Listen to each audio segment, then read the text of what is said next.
Welcome back, dreamer.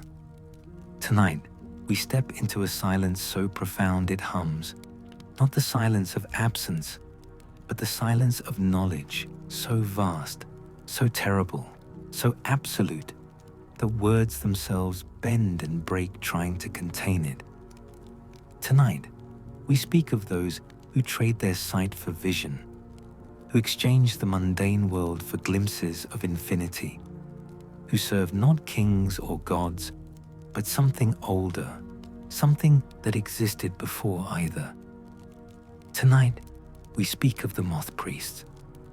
Close your eyes and imagine a monastery nestled in the frozen peaks of the Gerald Mountains, where snow falls perpetually and the wind carries whispers from beyond time itself. Inside, robed figures move through corridors lit by candlelight, their steps measured, their breathing synchronized with ancient mantras. Some wear blindfolds over eyes that no longer see the physical world, but perceive something far stranger. And around them, in clouds of iridescent wings, flutter creatures that should not exist, moths that house the souls of the dead, that sing with voices from eternity, that bridge the gap between mortal flesh and cosmic truth. These are the Moth Priests, the cult of the Ancestor Moth, keepers of the Elder Scrolls, those artifacts that transcend even the gods themselves. They are scholars who study texts that can shatter minds. They are monks who worship knowledge that costs everything. They are guardians of prophecies that reshape reality itself. This is not a story about heroes.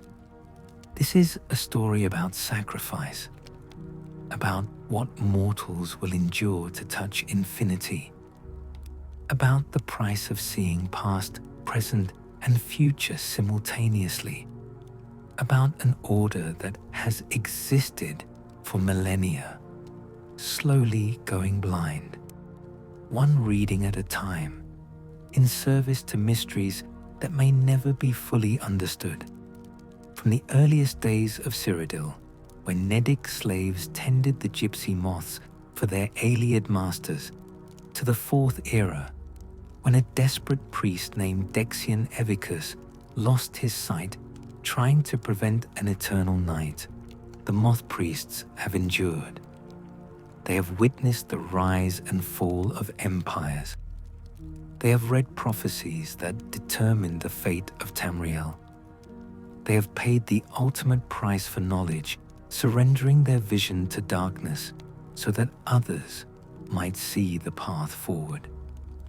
This is their story, the story of how ancestor silk became sacred vestment, how reading became ritual, how blindness became enlightenment, how ordinary men and women transformed themselves into vessels for cosmic truth, one devastating scroll at a time.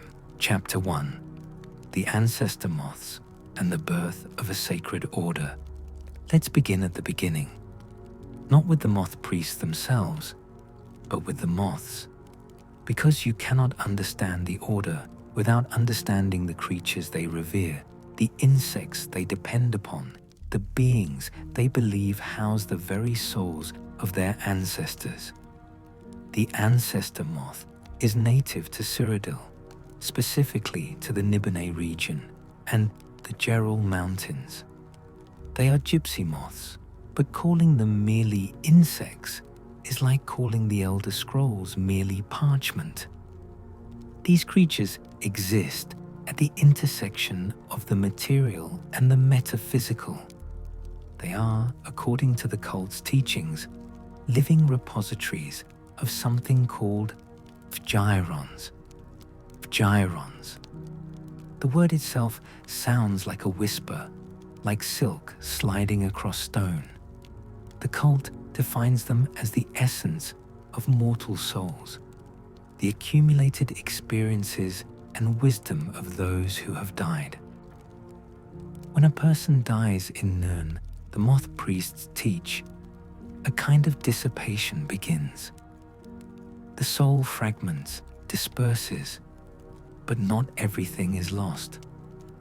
The phgyrons, the memories, the experiences, the knowledge accumulated over a lifetime, these persist. They drift, they seek vessels, and they find them in the Ancestor Moths. The moths imbibe these phgyrons. They become animated by the spirits of the dead, carrying forward the wisdom of generations. When they produce silk, that silk is infused with ancestral knowledge. When they flutter and circle, their wings create harmonies that resonate with frequencies beyond normal perception.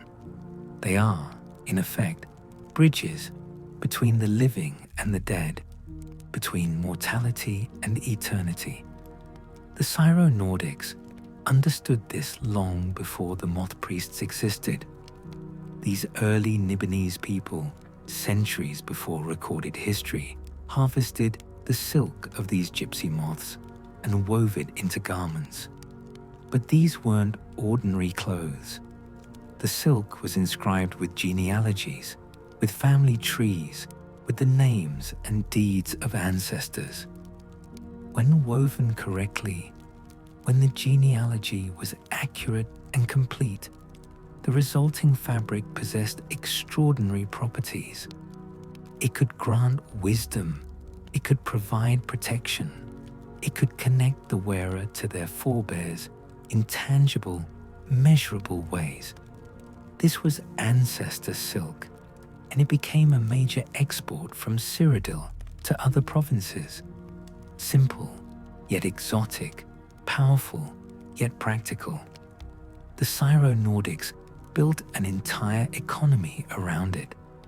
But they didn't worship the moths. They didn't see them as sacred. They were, at that point, simply resourceful people making use of an unusual natural phenomenon. Everything changed with the Aelids. The Aelid civilization dominated Cyrodiil in the Merethic era and into the First Era. They were sophisticated, powerful, and cruel. They built gleaming cities of white stone and crystal.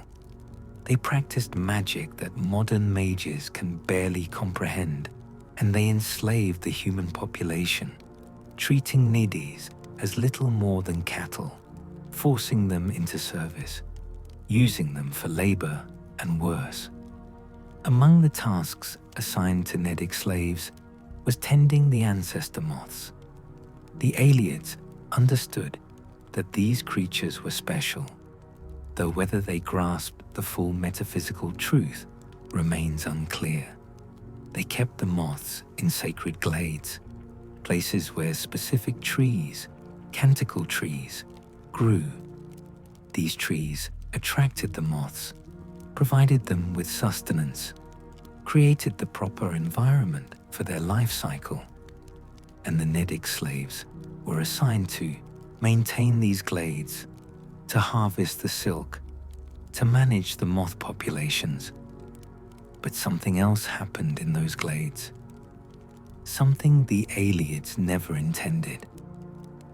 The Nedic slaves, spending countless hours among the moths, began to notice patterns.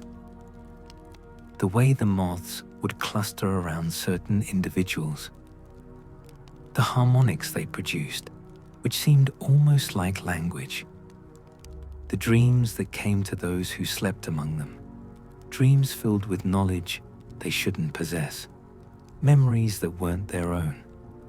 The slaves began to suspect that the moths were more than just insects, that they carried something precious, something divine. And then came the discovery about the Elder Scrolls. The Elder Scrolls have always existed, or so it seems. They predate the Aelids, predate human civilization, possibly predate the gods themselves. Some scholars theorize they are the blueprints Magnus used to create Mundus, the mortal plane. Others suggest they exist outside time entirely, recording everything that has been, is, and will be simultaneously.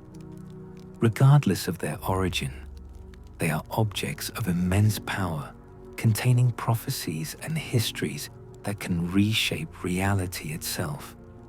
The Aelids kept Elder Scrolls in the White Gold Tower, their greatest structure, built in emulation of the Adamantine Tower, and housing at its heart something metaphysically significant.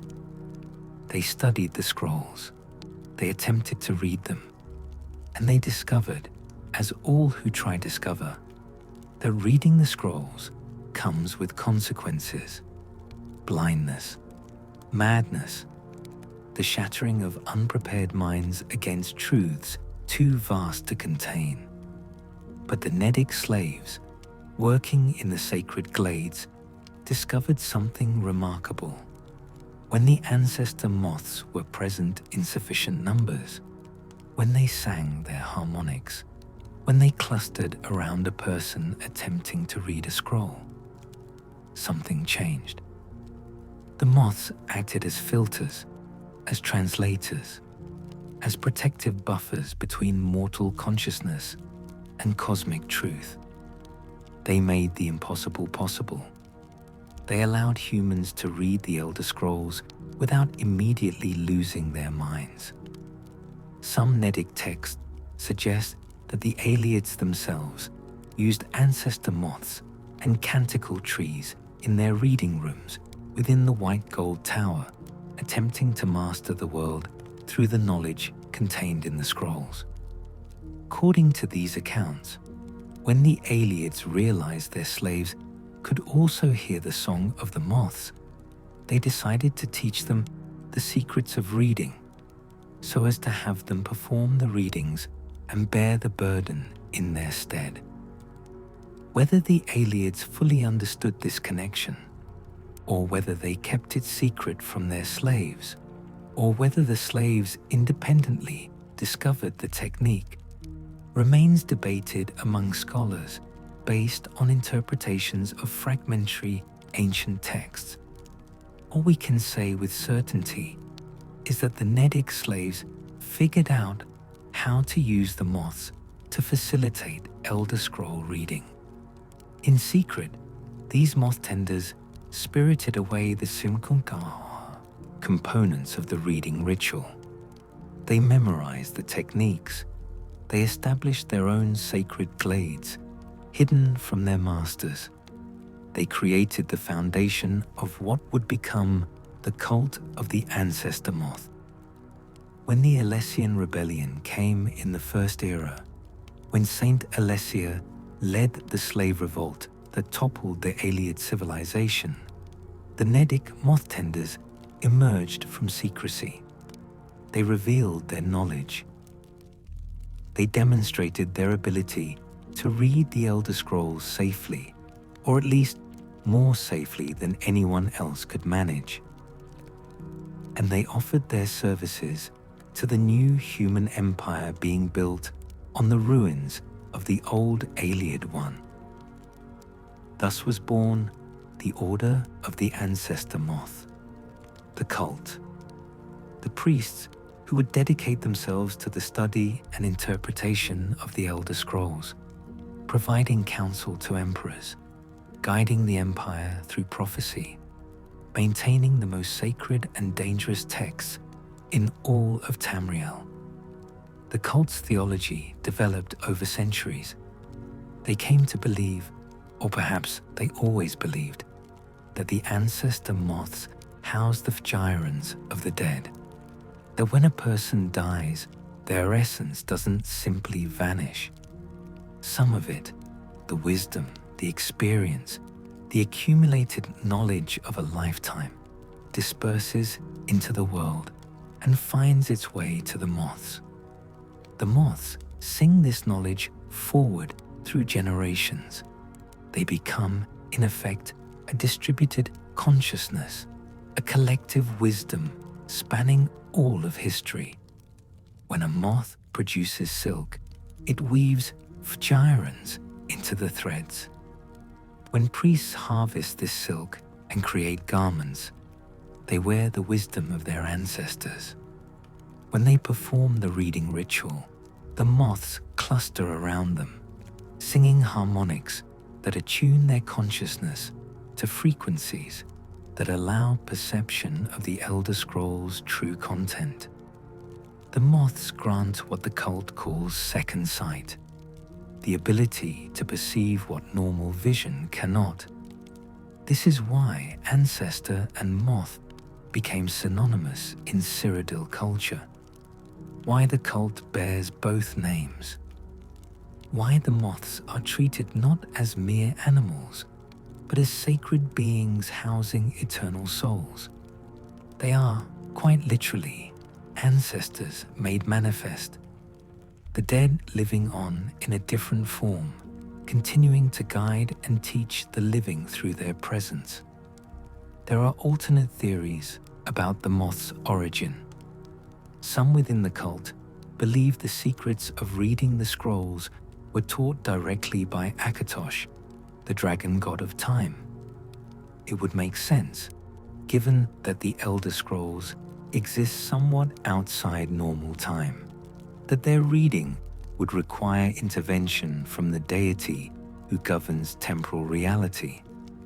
Others claim the first moths were stolen from Hircine's hunting grounds, that they are daedric creatures brought to the mortal realm and adapted for this sacred purpose. There's even a legend involving Hermaeus Mora, the daedric prince of forbidden knowledge, who supposedly bargained with a single moth ages ago, marking all ancestor moths afterward with eye patterns on their wings as a sign of his interest in the scroll's secrets. Which theory is true? Perhaps all of them, perhaps none. The moths exist. Their connection to the Elder Scrolls is real and demonstrable. Everything else is speculation, theology wrapped around observable phenomena to give it meaning. What matters is that by the late First Era, the cult of the Ancestor Moth was established. They had their sacred glades, they had their breeding programs for the moths, they had their techniques for reading the scrolls, and they had positioned themselves as essential to the Empire's functioning, providing prophetic guidance that no one else could offer. The tradition of naming the Elder Scrolls may have started with the Aelids, though the cult remains skeptical of this claim. Each scroll receives a designation: Altadun, Kartok, Nemok, Runan. These names aren't arbitrary. They refer to specific prophecies, specific periods of history, specific threads of fate woven into the scroll's impossible text. A moth priest learning to read must memorize not just techniques, but also which scroll is which, what each contains, when each is relevant. The cult grew slowly, recruiting carefully. Not everyone can become a moth priest. The training is rigorous, taking a decade or more of intense mental cultivation before a novitiate is allowed to attempt their first reading. The mind must be fortified, prepared, made resilient enough to withstand what comes. Even then, even with all the preparation and all the protection the Ancestor Moths provide, there is a price. There is always a price. But we're getting ahead of ourselves.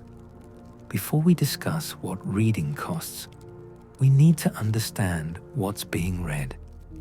We need to talk about the Elder Scrolls themselves. Chapter 2. The Elder Scrolls. Objects of Power and Madness. Picture an object that should not exist. Doesn't just shouldn't, but physically, metaphysically, logically, should not be possible within the constraints of reality. As we understand it, an object that contains all of history and all possible futures simultaneously, an object that changes its content based on who reads it and when, yet maintains a consistent truth beneath the variations, an object that predates the gods, may predate creation itself, and continues to exist regardless of what happens to the universe around it. That is an Elder Scroll. They are scrolls, in the physical sense, rolled parchment of indeterminate age, bound with materials that defy easy identification. When closed, they appear ancient but not deteriorated, as if time affects them differently than normal matter. When opened, they reveal text, but calling it text undersells what you're actually seeing. The writing on an Elder Scroll is not static. It moves, it shifts, it breathes, as scholars describe it. The letters rearrange themselves, forming new patterns, new meanings, new prophecies, depending on when they're read and who's reading them. The script is not in any known language, yet Moth Priests report that with training, they begin to see it as their own first language, whatever that might be. An Imperial sees Cyrodiilic, a Nord sees Nordic, a Dunmer sees Dunmeris. The scroll adapts, translating itself into whatever form the reader can comprehend. Except it's not really translating. It's more like the scroll is revealing different facets of the same fundamental truth, showing each reader what they're capable of understanding given their perspective, their knowledge, their place in the grand pattern of events. The content is prophecy, primarily. Visions of what will be, what might be, what could be if certain conditions are met. But prophecy in the Elder Scrolls sense isn't fortune-telling. It's not prediction. It's more like, imagine if time itself were a physical structure you could examine, with past and future as tangible as present. The scrolls let you see that structure. They show you the paths, the possibilities, the points where choice matters and where destiny is fixed. But they also contain history, perfect, complete records of everything that has ever happened in Mundus. Events from ages before any mortal civilization. The actions of gods and heroes and ordinary people, all documented with absolute accuracy. A Moth Priest, reading the right scroll at the right time, could learn what really happened during the Dawn era, could understand the true nature of convention, could see the creation of the world from the perspective of those who made it. The scrolls exceed even the gods. This is what makes them so extraordinary and so dangerous. Aedra and Daedra, powerful as they are, cannot fully control the Elder Scrolls. They can manipulate them, use them, possibly even create them, depending on which origin theory you believe. But the scrolls exist independent of divine will. A prophecy written in an Elder Scroll will come to pass regardless of whether gods want it to. The scrolls document what is, not what should be. Some scholars theorize that the Elder Scrolls are Magnus's blueprints for creation. Magnus, the architect, who designed Mundus and then fled when he realized what Lorcan had tricked the Aedra into creating. If you wanted to build a universe, you'd need plans.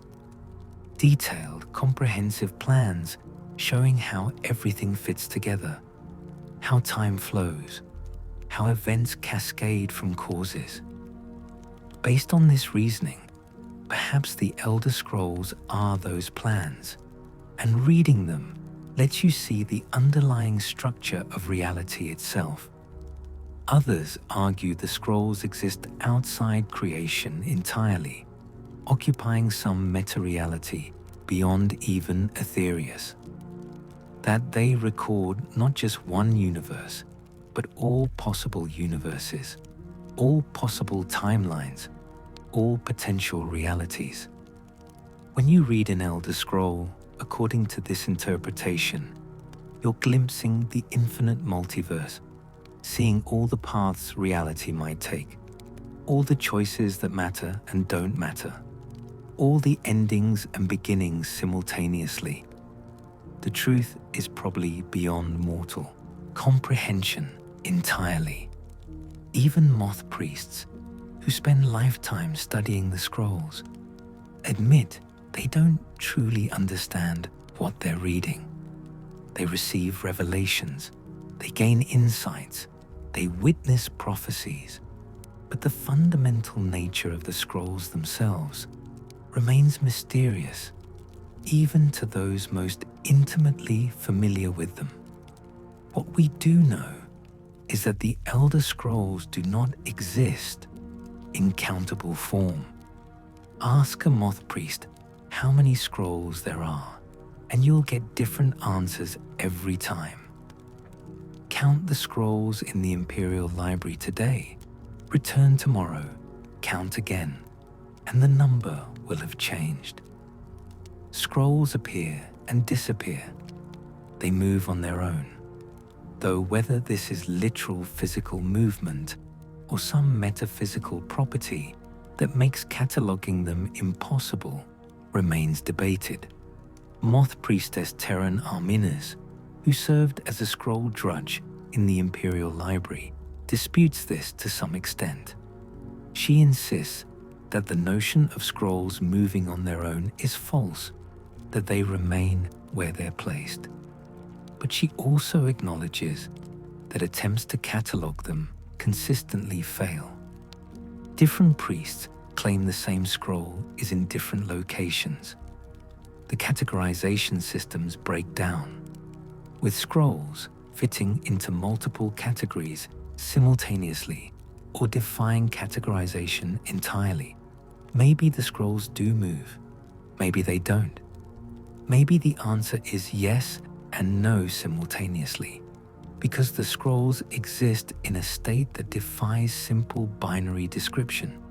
They are and aren't at the same time, present and absent, one scroll and many scrolls, fixed and changing. This is why the Moth Priest's job is so crucial. Someone needs to maintain these artifacts. Someone needs to study them, interpret them, protect them from misuse. Because in the wrong hands, or even in the right hands used incorrectly, the Elder Scrolls can reshape history. They can be used to alter events, to send objects or beings through time, to rewrite prophecies, or force them to fulfillment. During the late Merethic era, ancient Nords encountered Alduin, the World Eater, at the throat of the world. They couldn't kill him. He was too powerful, too fundamental to reality. He was destined to end the world, and nothing could stop that destiny. Except they had an Elder Scroll. They used it to create what's now called the Time Wound, sending Alduin forward through time thousands of years. They didn't defeat him. They just delayed his return, postponed the end of the world to some future date when perhaps others would be ready to face him. The scroll made that possible. It let mortals manipulate time itself, overriding destiny, changing what should have been unchangeable. That's the power these artifacts wield. During the Second Era, in the chaos of the Three Banners War, the three alliances fought desperately for control of Elder Scrolls, not for prophecy, not for knowledge, for power. Each scroll the alliances captured gave their armies supernatural advantages, enhanced strength, divine protection, supernatural abilities that turned battles. The scrolls themselves became weapons of war, their mere presence altering reality around them. The Moth Priests watched helplessly as their sacred texts were stolen from the temple of the Ancestor Moths, carried off to military strongholds, used for purposes never intended. Sister Terran Arminus was eventually tasked with recovering one scroll from the White Gold Tower, where Daedric forces attempting the Planomeld obverse had been using it for a reality-warping ritual. She succeeded, retrieving the scroll and returning it to the temple, but only after witnessing firsthand how even Daedric princes coveted these artifacts. The scrolls can be used for more than reading. They can be incorporated into magical workings, used as anchors for spells that warp reality. They can be sacrificed, destroyed to fuel rituals of immense power.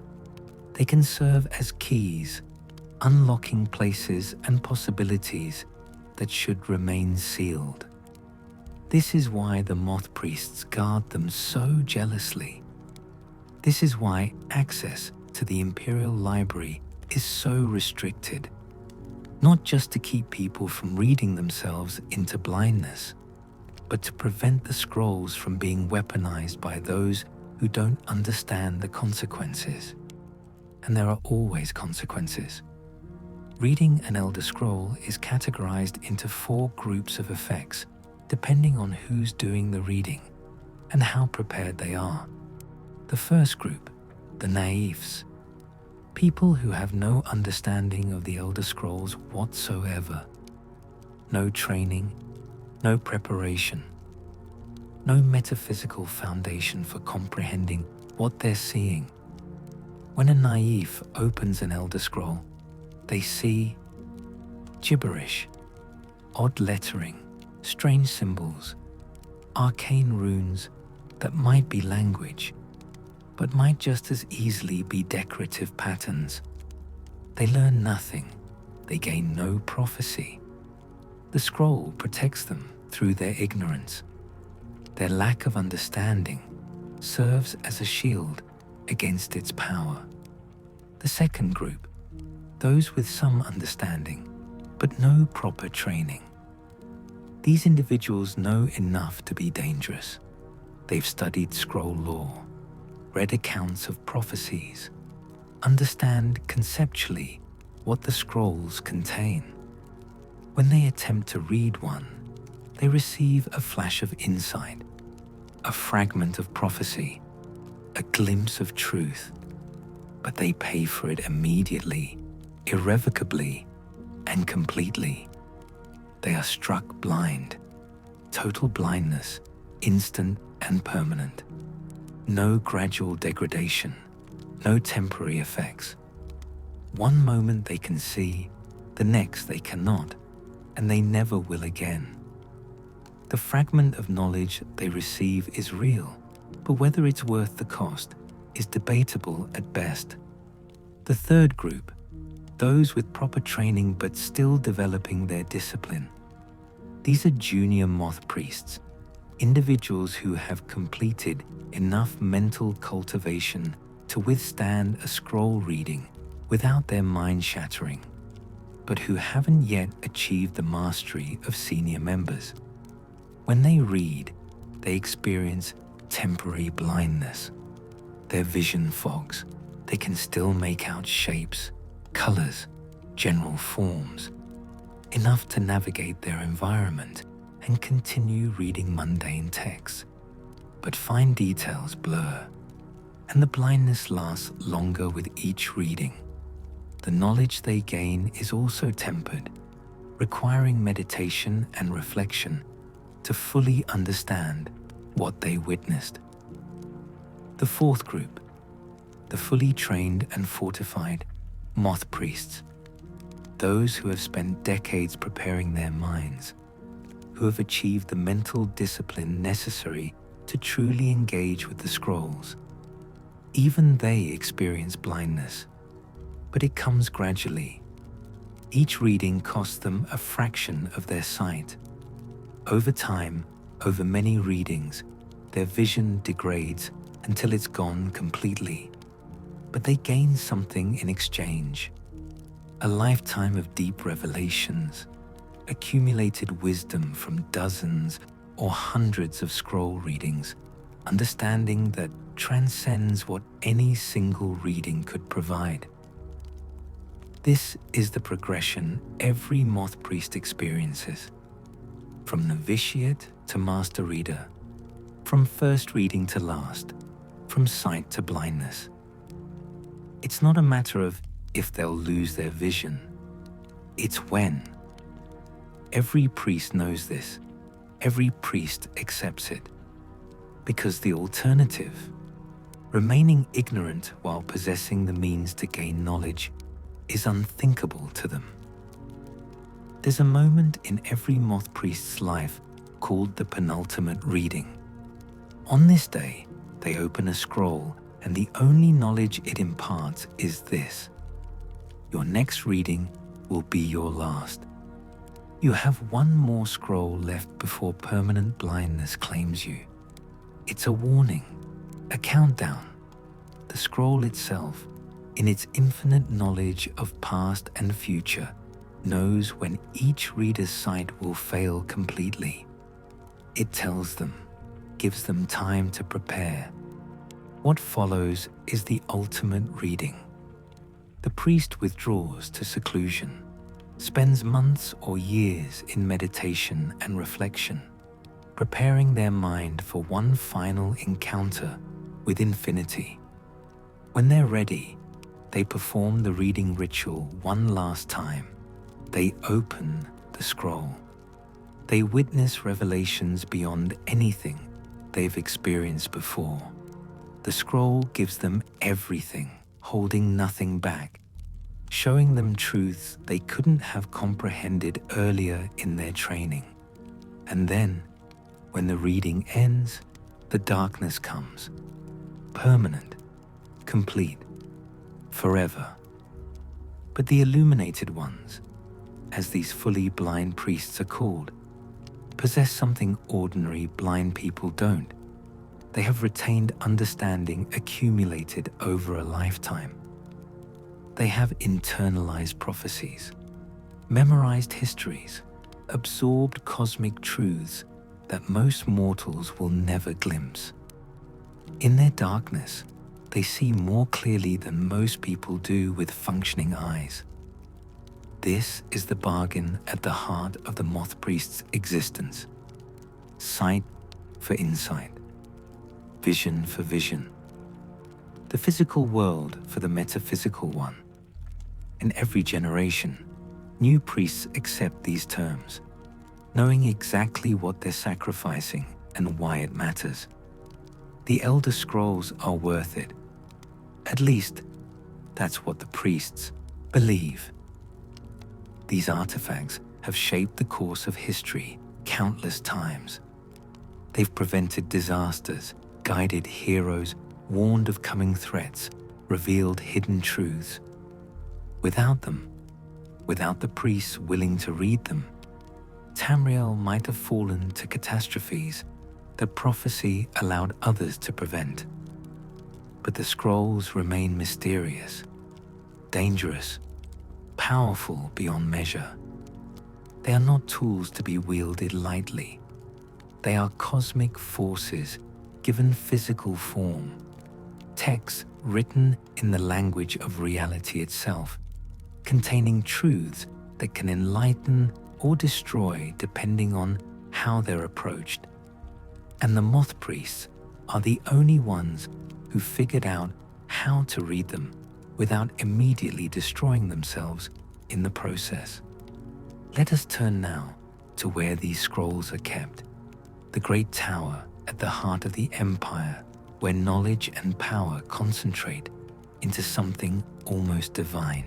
Chapter 3: The White Gold Tower and the Imperial Library. Rising above the Imperial City, like a finger pointing accusingly at the heavens, stands the White Gold Tower.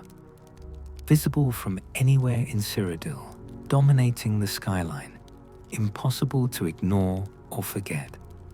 It is the tallest structure in the province, probably in all of Tamriel.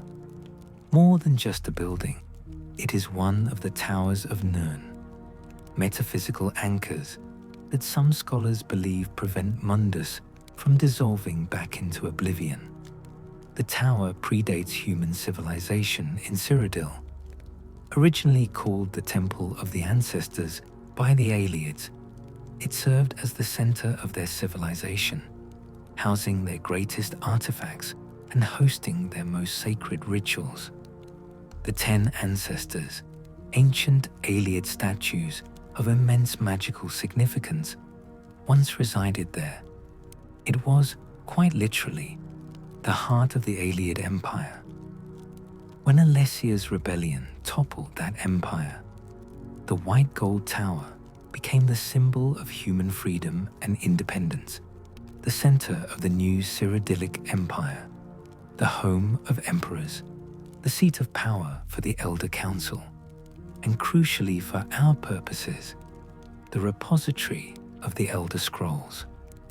Somewhere in the transition from Ayleid Temple to Imperial Palace, the tower became the home of the Moth Priests' library.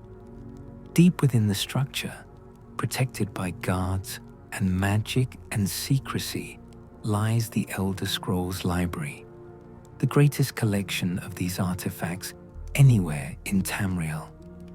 How many scrolls? Even the priests don't know for certain, given the scrolls' tendency to defy counting, but enough to require a dedicated staff of priests, drudges, and guardians to maintain them. The library occupies the middle floors of the tower. Below lies the basement, storage, and access to the ancient Ayleid sections, including the Old Way. Above sits the quarters for the Imperial Battle Mage and other elite personnel. The ground floor, by the Third Era, housed the Elder Council chambers, where politics played out beneath the feet of those studying prophecy above. The library itself is a marvel. Circular rooms with shelves, reaching from floor to ceiling, filled not just with Elder Scrolls, but with supporting texts, historical records, theological treatises, everything a priest might need to contextualize their readings. At the center of the main library chamber stands a pedestal, unremarkable to casual observation, but significant to anyone who knows its purpose. This is where scrolls are brought for reading, where priests perform the ritual, where prophecies are revealed. The Moth Priests occupied dedicated quarters adjacent to the library. Simple rooms, monk cells really, where they sleep, meditate, prepare for readings. The quarters connect directly to the library through secure corridors, allowing priests to access the scrolls without traversing public areas of the palace. Security is paramount. These artifacts cannot be allowed to fall into unauthorized hands. The priests who live and work in the White Gold Tower follow strict routines, wake at specific hours, meditate, study, maintain the library, copy scrolls or attempt to, though the results are always imperfect since the scroll's text changes. Discuss prophecies with each other, comparing interpretations, trying to piece together comprehensive understanding from fragmentary visions. And of course, they read. Not constantly. Reading an Elder Scroll is an event, not a casual activity. It requires preparation, ritual, the presence of ancestor moths brought specifically for the purpose, but regularly enough that the library sees activity, that prophecies are revealed, that the empire receives the guidance it needs from these ancient texts. The library also serves as a training ground for new priests.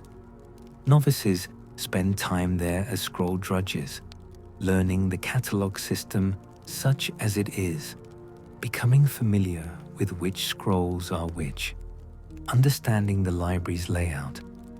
They assist senior priests, observe readings from a safe distance, gradually acclimate themselves to the presence of artifacts that could shatter their minds if approached incorrectly. During the late Third Era, the library became the target of the Thieves' Guild. The Grey Fox, the legendary master thief of Cyrodiil, planned an impossible heist, stealing an Elder Scroll from the heart of the Imperial Palace.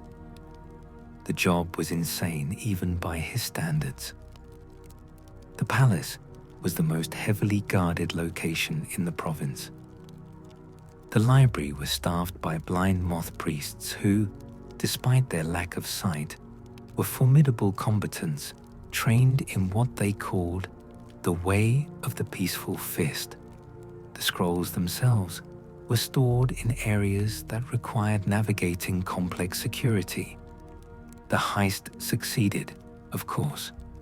The Grey Fox didn't plan failures. A member of the Thieves' Guild infiltrated the basement, activated an ancient Ayleid relic called the Glass of Time, which revealed hidden paths through the old way, navigated past or through the blind Moth Priests guarding the deeper sections, and made off with an Elder Scroll.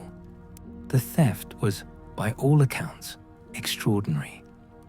More importantly, it demonstrated that even the most secure location in Tamriel could be breached. The Elder Council implemented new security measures afterward, but the damage was done. The scroll's vulnerability had been exposed. The Grey Fox wanted the scroll to break a curse, not for its prophetic content. He read it anyway, using it to understand how to remove the enchantment Nocturnal had placed on the Grey Cowl. Notably, he didn't go blind. This has led to speculation about whether the blindness is inevitable, or if there are methods to read scrolls safely that the Moth Priests either don't know or don't acknowledge. The Fox had no Moth Priest training, used no Ancestor Moths, performed no ritual, and yet read an Elder Scroll without losing his sight. Make of that what you will. The library survived the Oblivion Crisis relatively intact, though the broader chaos of that period disrupted operations significantly. Martin Septim's sacrifice ended the crisis, but also ended the Septim dynasty. The Empire entered a period of instability that would last generations. Then came the Great War. In the Fourth Era, the Old Mary Dominion invaded Cyrodiil. The war was brutal, devastating, and nearly destroyed the Empire. The Imperial City itself was sacked. The White Gold Tower, that symbol of human achievement, was occupied by elven forces, damaged, desecrated. When the war finally ended with the White Gold Concordat, the Empire had survived but barely. The tower was left in ruins, not entirely destroyed, but significantly damaged, requiring extensive repairs. And the Elder Scrolls, those priceless artifacts, had scattered. Some were taken by retreating Imperial forces, others were captured by the Dominion. Still others simply vanished, lost in the chaos, their locations unknown. By the time of Skyrim in the Fourth Era 201, the library was still being rebuilt. The collection was a shadow of its former glory. Moth Priest Dexian Avicus, traveling through Skyrim in search of scrolls to return to the Imperial collection, reported that the tower remained in disrepair. The war had broken something fundamental, and rebuilding was slow, difficult work, but the library would endure. As long as there were Elder Scrolls, there would be Moth Priests to read them. And as long as there were Moth Priests, they would need a library, a headquarters, a place to store and study the texts that defined their order's purpose. The White Gold Tower, despite everything, remained that place, damaged but not destroyed, diminished but not defeated. Like the Empire itself, the tower endured through crisis after crisis, maintaining its vigil, housing what scrolls remained, serving as the physical and metaphysical center of the Moth Priests' operations. Now let us examine how the priests actually read the scrolls, the ritual that allows mortal minds to glimpse infinity without immediately shattering. Chapter 4. The Reading, Method, and Madness. The ritual of the Ancestor Moth is not a simple procedure. It cannot be performed casually, cannot be rushed, cannot be done without extensive preparation and the right conditions. This is the methodology developed over millennia, refined through countless readings, perfected through generations of Moth Priests who discovered through trial and error, and more than a few catastrophic failures, how to safely engage with the Elder Scrolls. First, understand that readings cannot happen just anywhere. They require an ancestor glade, specific locations scattered across Tamriel where canticle trees grow. These trees are sacred to the cult, not because of any inherent magical property, but because Ancestor Moths are drawn to them. The trees produce something, a scent, or perhaps a metaphysical resonance that the moths find irresistible. In areas where canticle trees grow, Ancestor Moths congregate in significant numbers, creating the conditions necessary for a reading. Ancestor glades exist throughout Tamriel, though they're concentrated in Cyrodiil and the surrounding regions. The Temple of the Ancestor Moths in the Geralt Mountains sits adjacent to several glades. Other glades can be found in Skyrim, hidden in forests and mountains, known only to those who seek them. Each glade is sacred, protected, maintained by the cult, even when located far from their main temples. When a reading is required, the Moth Priest travels to an appropriate glade. They bring the Elder Scroll they intend to read, carefully transported in special containers that protect both the scroll and those around it from unintended exposure. They bring tools, a draw knife, ceremonial and practical, used for the first step of the ritual. Upon arriving at the glade, the priest locates a suitable canticle tree. Not just any tree will do. The priest must choose carefully, selecting one that shows proper growth, proper vitality, proper spiritual resonance. Then, with great care and specific technique, they remove a section of bark from the tree using the draw knife. This act is crucial. The bark removal releases something from the tree, a signal or perhaps an offering that calls to the Ancestor Moths in the glade. They emerge from wherever they've been resting, flutter toward the tree, drawn by the fresh wound in the bark and whatever the tree releases in response. As the moths gather, the priest begins the second phase, the mantras. These are not prayers exactly, though they might sound like them to casual listeners. They're more like mental disciplines given vocal form, specific rhythms and patterns that attune the priest's consciousness to the frequency necessary for perceiving the scroll's true content. The mantras must be maintained constantly, sub-vocalized, even during conversation, a continuous thread of concentration that cannot be interrupted. The moths respond to the mantras. They cluster around the priest, landing on their robes, covering their skin, creating a living cloud of wings and bodies. This is not metaphor.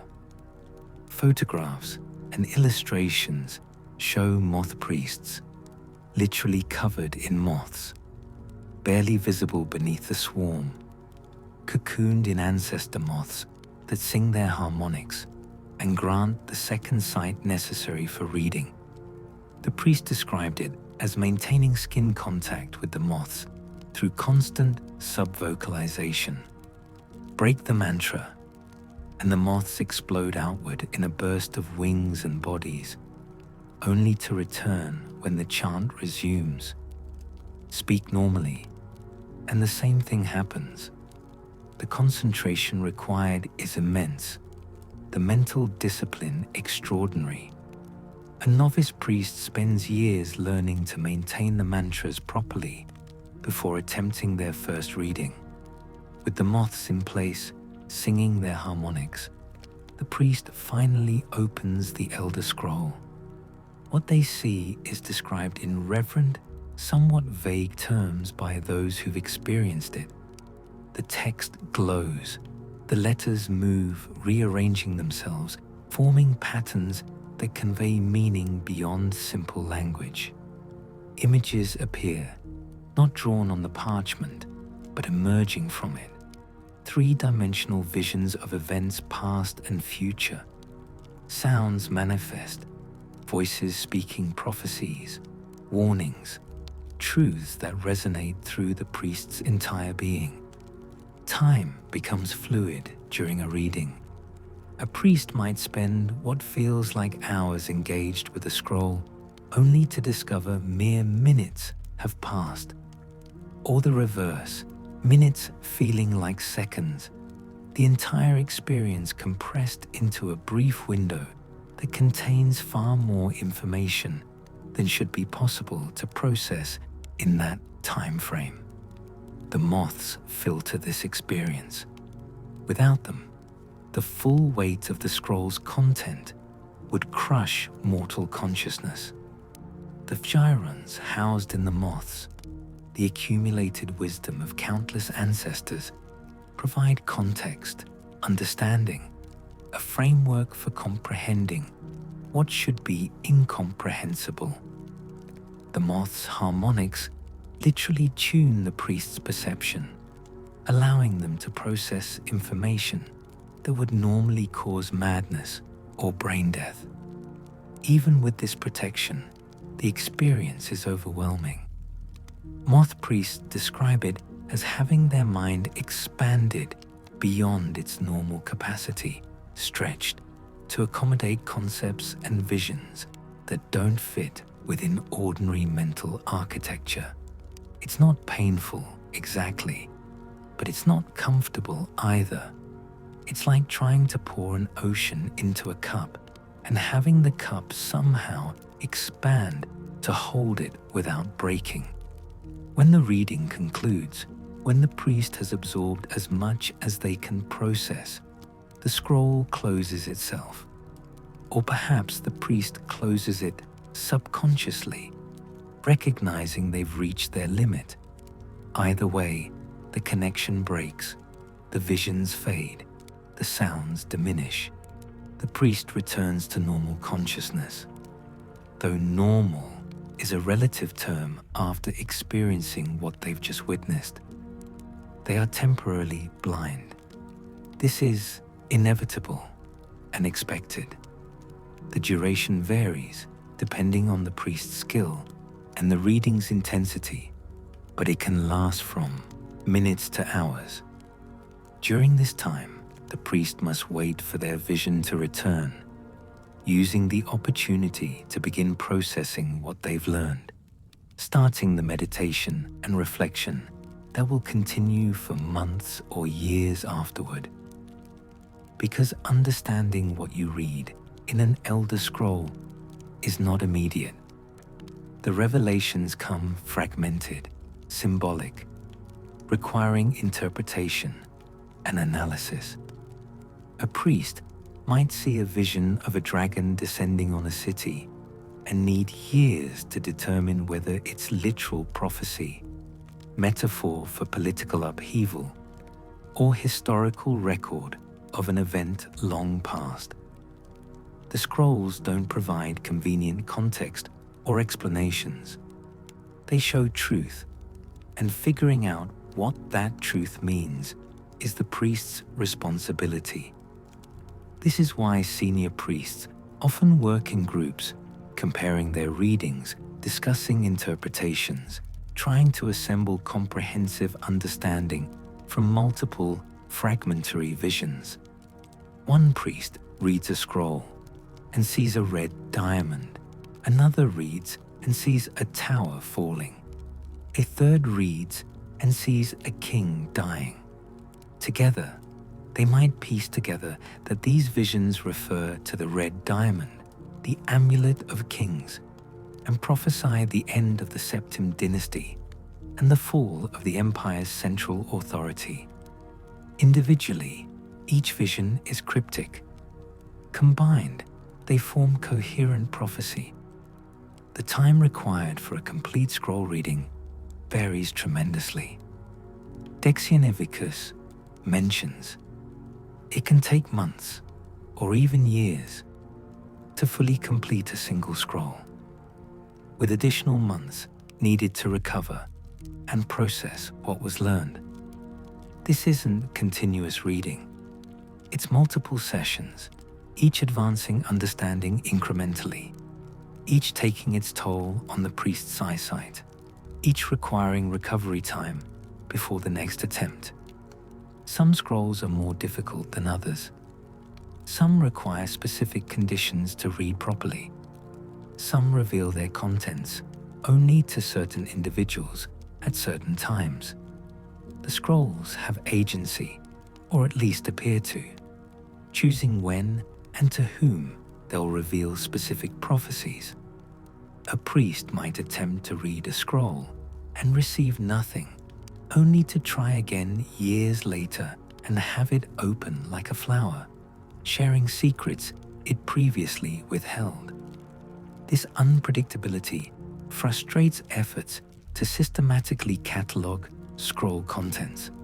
You cannot simply read every scroll and write down what it says, because what it says changes. The canonical example is the Elder Scroll used during the Skyrim Dawnguard questline.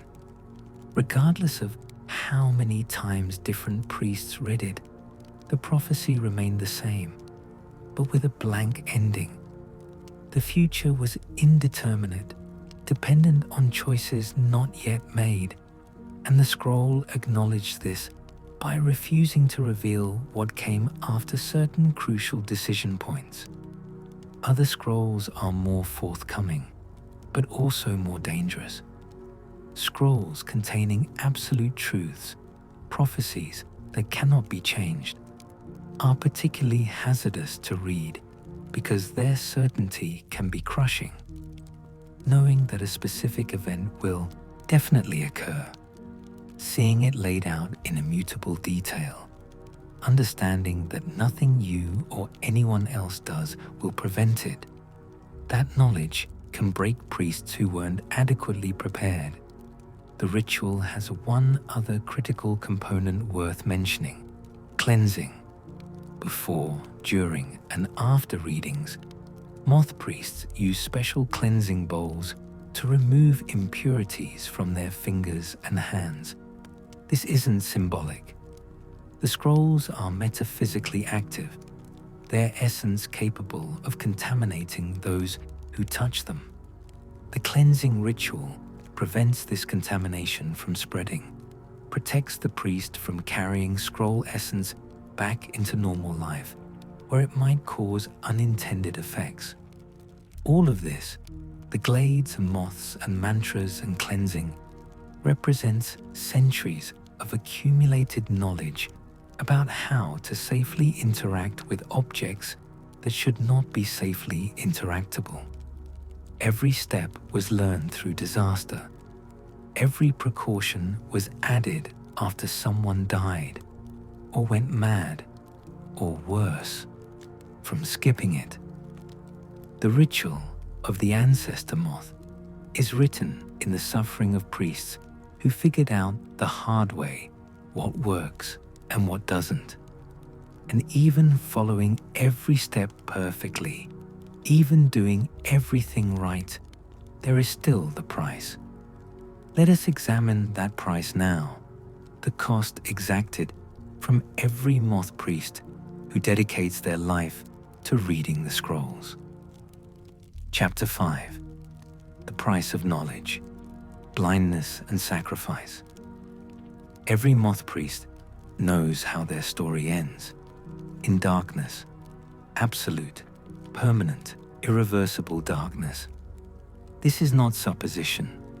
This is not risk that might be avoided with proper precautions. This is certainty, the destination every priest walks toward from their first reading to their last. The only variables are how long the journey takes and how much knowledge they accumulate before darkness finally consumes them completely. Let's talk about what this actually means. Not abstractly, not philosophically, but in practical, lived terms. A novice priest undergoes a decade of training. Mental discipline, study of scroll lore, learning the rituals, working as a drudge in the library, becoming familiar with the artifacts they'll eventually read. They practice the mantras constantly until sub-vocalization becomes as natural as breathing. They strengthen their minds through meditation and mental exercises designed to fortify consciousness against the strain of cosmic truth. When they're finally judged ready, they perform their first reading. Full ritual, ancestor glade, moths, mantras, opening an elder scroll for the first time, experiencing that first revelation, that first glimpse of infinity, and afterward they are blind. Temporarily, yes. Their vision returns after hours or perhaps a day, but something has changed. Their eyesight is slightly worse than before, not dramatically, not noticeably to casual observation, but the priest knows. They can measure the degradation. They understand that this is the beginning. The second reading takes more sight. The third more still. Incrementally, gradually, their vision clouds. Colors become less vibrant. Details blur. Text requires greater concentration to read. They can still function, can still navigate the world, can still read mundane documents. But each scroll they open costs them another fraction of visual acuity. Years pass, dozens of readings. The priest becomes skilled, knowledgeable, respected. They've contributed prophecies that guided the empire through crises. They've revealed historical truths that changed scholarly understanding. They've served with distinction, and their vision has deteriorated from slightly impaired to significantly compromised. They can still see shapes. Colors remain, though muted. They can distinguish people, recognize faces if they're close enough, navigate familiar spaces without assistance. But fine work becomes impossible. Reading requires special accommodations. Their world has shrunk become less detailed, less vivid, more years, more readings. The priest reaches seniority, becomes one of the elder members of the order, consulted on difficult interpretations, assigned important prophecies that require experienced readers. And their sight has degraded to the point where they rely more on memory and other senses than vision. They know the layout of the temple by heart. They recognize people by voice. They move carefully, methodically, aware of their limitations. Then comes the day they've known was inevitable, the penultimate reading. They open a scroll, perform the ritual, witness visions, and the only content the scroll provides is a single, clear Sarsier message. Your next reading will be your last. How do you process that information? Knowing that you have one more scroll left, one more glimpse of cosmic truth before darkness takes everything. Knowing that you chose this path, accepted these terms, and yet having the reality of imminent blindness confirmed creates emotions that may be impossible for outsiders to understand. The priest withdraws, not from the order, but into solitude within it. They spend months, sometimes years, in meditation and reflection, reviewing everything they've learned, preparing their mind for one final expansion, saying farewells to the visual world, memorizing faces they'll never see again, storing up images and colors and details to carry them through the endless dark ahead. When they're ready, when they've made their peace with what's about to happen, they perform the ultimate reading. Every ritual step followed perfectly. Maximum preparation. The finest scroll they have access to. One that will reveal the most profound truths. One last opening. One last vision. One last glimpse of infinity. The experience is described as transcendent. The scroll holds nothing back. Where previous readings provided fragments, the ultimate reading offers completeness. Where earlier visions were symbolic and cryptic, this final revelation is clear and comprehensive. The priest witnesses truths they couldn't have processed earlier in their development, sees prophecies that required a lifetime of preparation to comprehend, receives understanding that makes every previous reading pale by comparison. And then the darkness comes. Not gradually, not a slow fading. It happens when the scroll closes. One moment the priest can see, the next they cannot. Total blindness, complete and permanent. The visual world is gone, replaced by darkness so absolute it becomes its own kind of presence. But the priest still has their mind, still retains the accumulated wisdom from decades of readings, still possesses understanding that transcends what most mortals will ever achieve. They are illuminated ones, bearing knowledge in darkness, seeing truths that sighted people cannot perceive. They are brought to the temple of the Ancestor Moths in the Gerald Mountains. This monastery, hidden in the highest peaks of the mountain range, exists specifically to serve blind priests. Here, they will spend the remainder of their lives, cared for by younger members of the order, free to reflect on everything they've learned without the burden of further readings or worldly responsibilities. The temple is described as peaceful. Simple buildings surrounded by Ancestor Moth breeding grounds. The blind priests tend the moths, singing to them constantly, maintaining the mantras even though they no longer need to read scrolls. The moths respond, covering the priests, learning from them, absorbing their wisdom into the collective Gyran consciousness that will guide future generations. The priests harvest silk, spin it into thread, weave it into cloth. Despite their blindness, they create extraordinary textiles, ancestor silk garments infused with the genealogies and histories they've memorized. These creations are sold through intermediaries, providing income for the temple and for the broader order.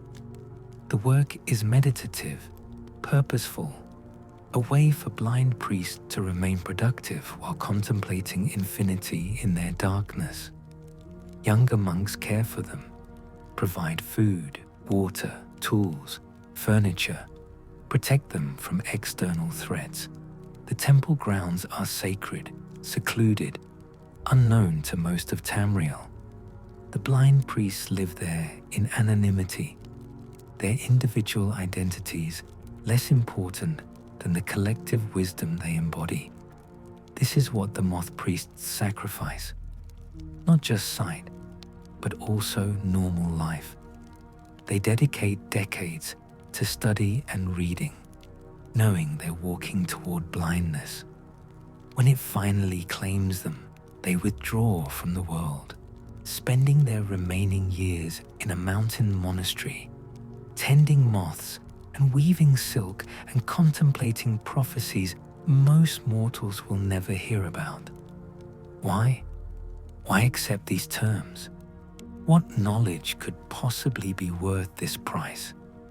The priest would tell you that understanding cosmic truth, glimpsing the structure of reality itself, witnessing the past and future simultaneously, these experiences transcend the value of sight, that living in service to something greater than yourself, contributing to humanity's understanding of prophecy and destiny, protecting knowledge that could save empires or prevent catastrophes. This purpose justifies any personal cost. Would everyone agree? No. Many people would find the trade unconscionable, but the Moth Priests make it willingly, clear-eyed even as their eyes cloud. They accept blindness as the price of insight, darkness as the cost of enlightenment, personal sacrifice as the necessary exchange for serving something larger than themselves. There's another cost, rarely discussed: the psychological toll. Living with the knowledge you possess, seeing prophecies you cannot prevent, understanding futures that may be terrible and unchangeable, carrying secrets that would terrify most people, knowing things about the nature of reality that make ordinary existence seem absurd or meaningless. Some priests struggle with this burden. They develop melancholy, depression, existential despair. They've seen too much, understood too deeply, and the weight of that understanding crushes them. The order provides support, communal living, and shared experience that helps priests process what they've learned. But not everyone adapts successfully. Some priests break under the strain long before blindness claims them. Others find liberation, freed from uncertainty, armed with understanding. They live with purpose and conviction that most people never achieve. They know their place in the cosmic order. They've witnessed their role in the grand unfolding of events. This knowledge sustains them through the gradual loss of sight, through the final darkness, through all the decades they spend blind in the mountain temple. The price of knowledge is not just blindness. It's everything that comes with blindness. The dependence on others, the restriction of movement and activity, the loss of simple pleasures like watching sunrises or seeing loved ones' faces, the practical challenges of navigating a world designed for sighted people. But the priests pay it. generation after generation. New novices join the order, undergo training, perform their first reading, and begin their journey toward inevitable darkness, because someone must read the scrolls, someone must interpret prophecy, someone must maintain this knowledge that has proven so crucial to Tamriel's survival through crisis after crisis. The Moth Priests are those someones, and they walk into darkness willingly, knowingly, accepting the price because they believe deeply and absolutely that what they gain is worth what they lose. Now let us meet some of these remarkable individuals who have shaped the Order's history and demonstrated what Moth Priests are truly capable of achieving. Chapter 6. Notable Moth Priests. Through history, the cult of the Ancestor Moth has existed for millennia, and across those long centuries, certain individuals have distinguished themselves through their service, their scholarship, their sacrifice, or sometimes simply through being in the right place at the catastrophically wrong time. Let's examine some of these priests, the ones whose names survived the historical record, whose deeds shaped events, whose stories illuminate what it truly means to dedicate one's life to reading infinity. Sister Terran Arminus stands as one of the most documented Moth Priests of the Second Era, though her story is one of duty rather than glory. During the chaotic period of the Three Banners War, when the alliances tore Cyrodiil apart in their struggle for the Ruby Throne, Sister Terran served as a scroll drudge in the Imperial Library. This was not a prestigious position. Drudges were junior members, charged with the unglamorous but crucial work of maintaining the collection, organizing scrolls, assisting senior priests, performing all the mundane tasks that kept the library functioning. Terran's life changed when Daedric forces, attempting the Planemeld obverse, infiltrated the White Gold Tower itself. Molag Bal's minions, seeking to merge Nirn with Cold Harbor, required Elder Scrolls for their reality warping ritual. They attacked the library, killed priests, and seized scrolls that should never have left Imperial custody. Sister Terran survived the attack, fled with what scrolls she could carry, and found herself suddenly responsible for recovering what had been stolen. The scroll that concerned her most had been taken to the Alliance-controlled sections of Cyrodiil, where military forces were using it for supernatural advantages in their war. Terran enlisted the aid of adventurers, members of whichever alliance they belonged to help her infiltrate military strongholds and retrieve the scroll. The mission succeeded.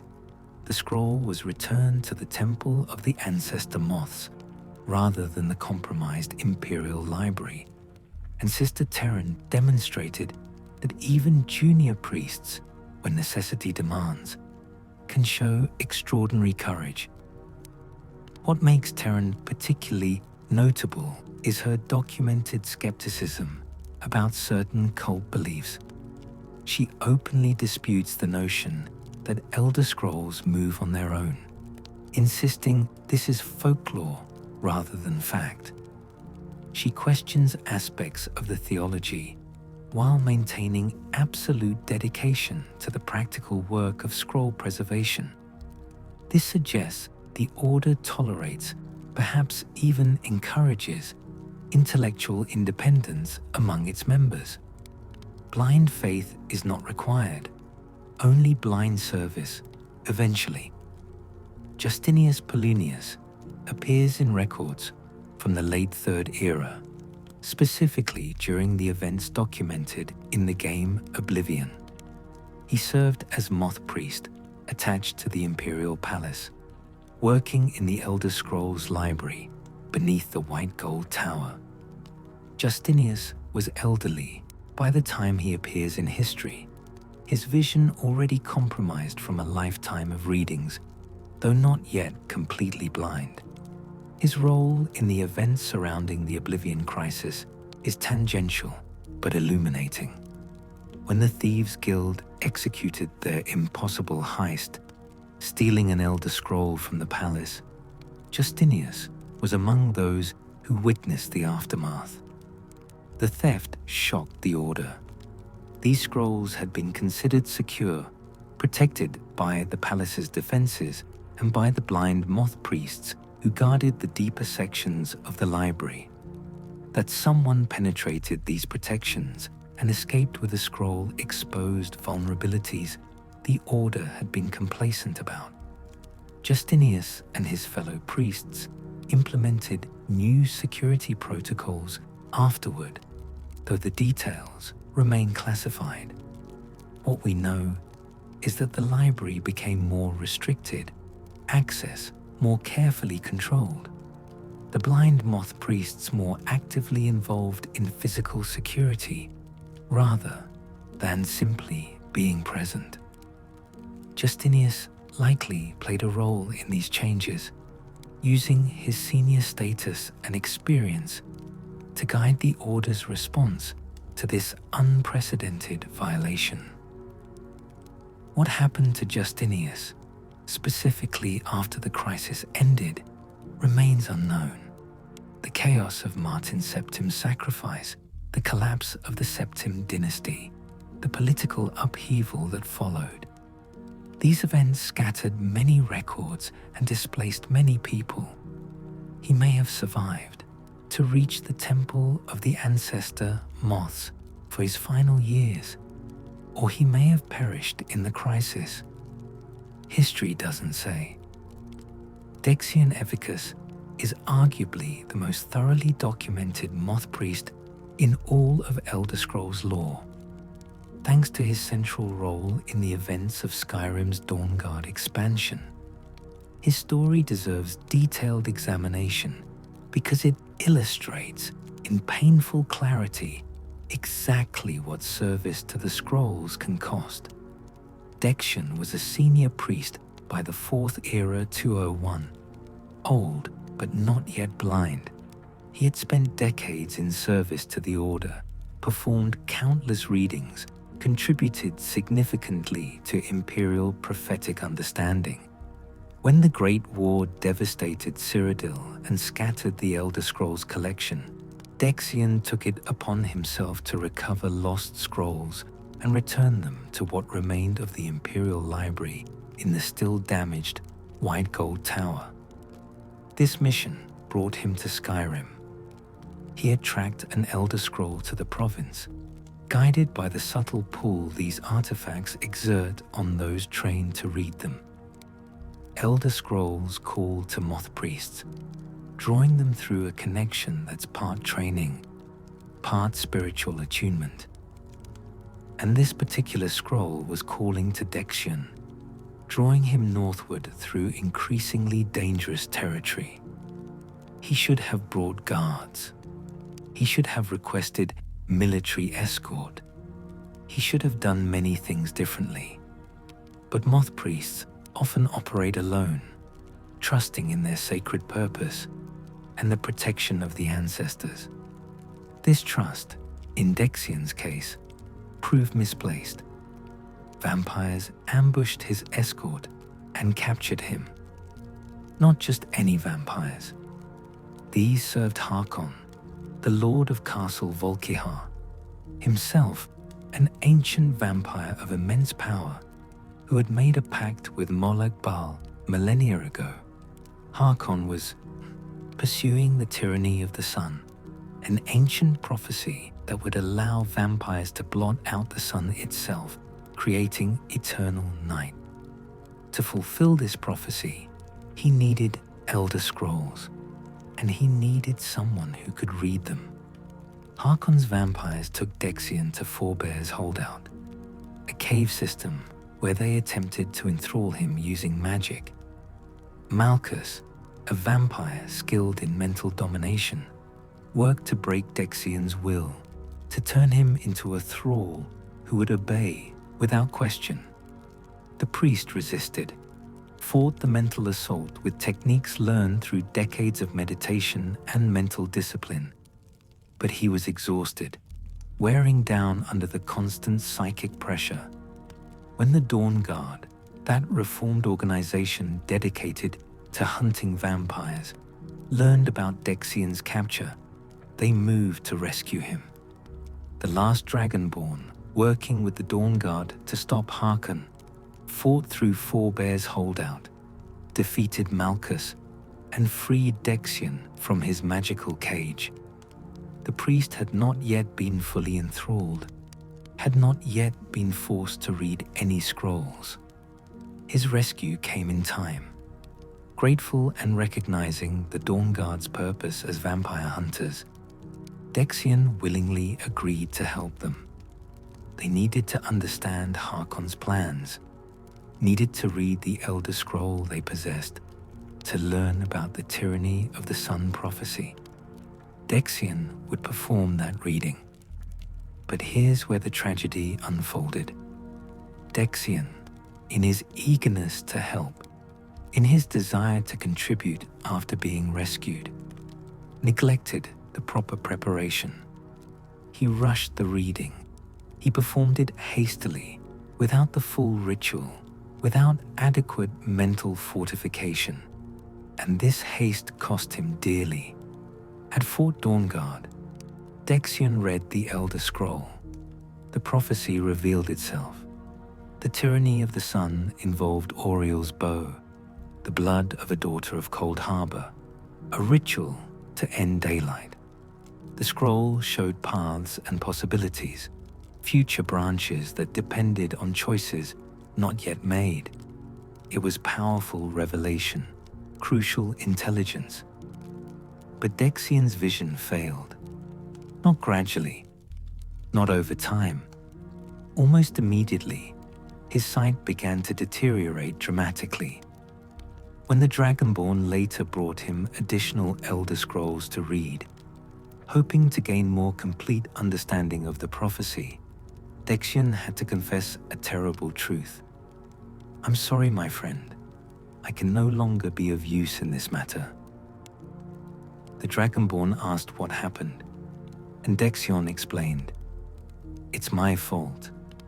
In my haste to read the first scroll, I neglected the careful preparation required. Now my sight has abandoned me completely. I am truly blind." This admission carries weight when you understand what it means. Dexian had spent his entire adult life preparing for readings, performing them correctly, managing his sight's gradual degradation. He knew the protocols. He understood the requirements. But in one moment of rushed judgment, driven by gratitude and duty and the pressure of crisis, he violated those protocols. And he paid the price that awaits anyone who approaches Elder Scrolls improperly: immediate, total, permanent blindness.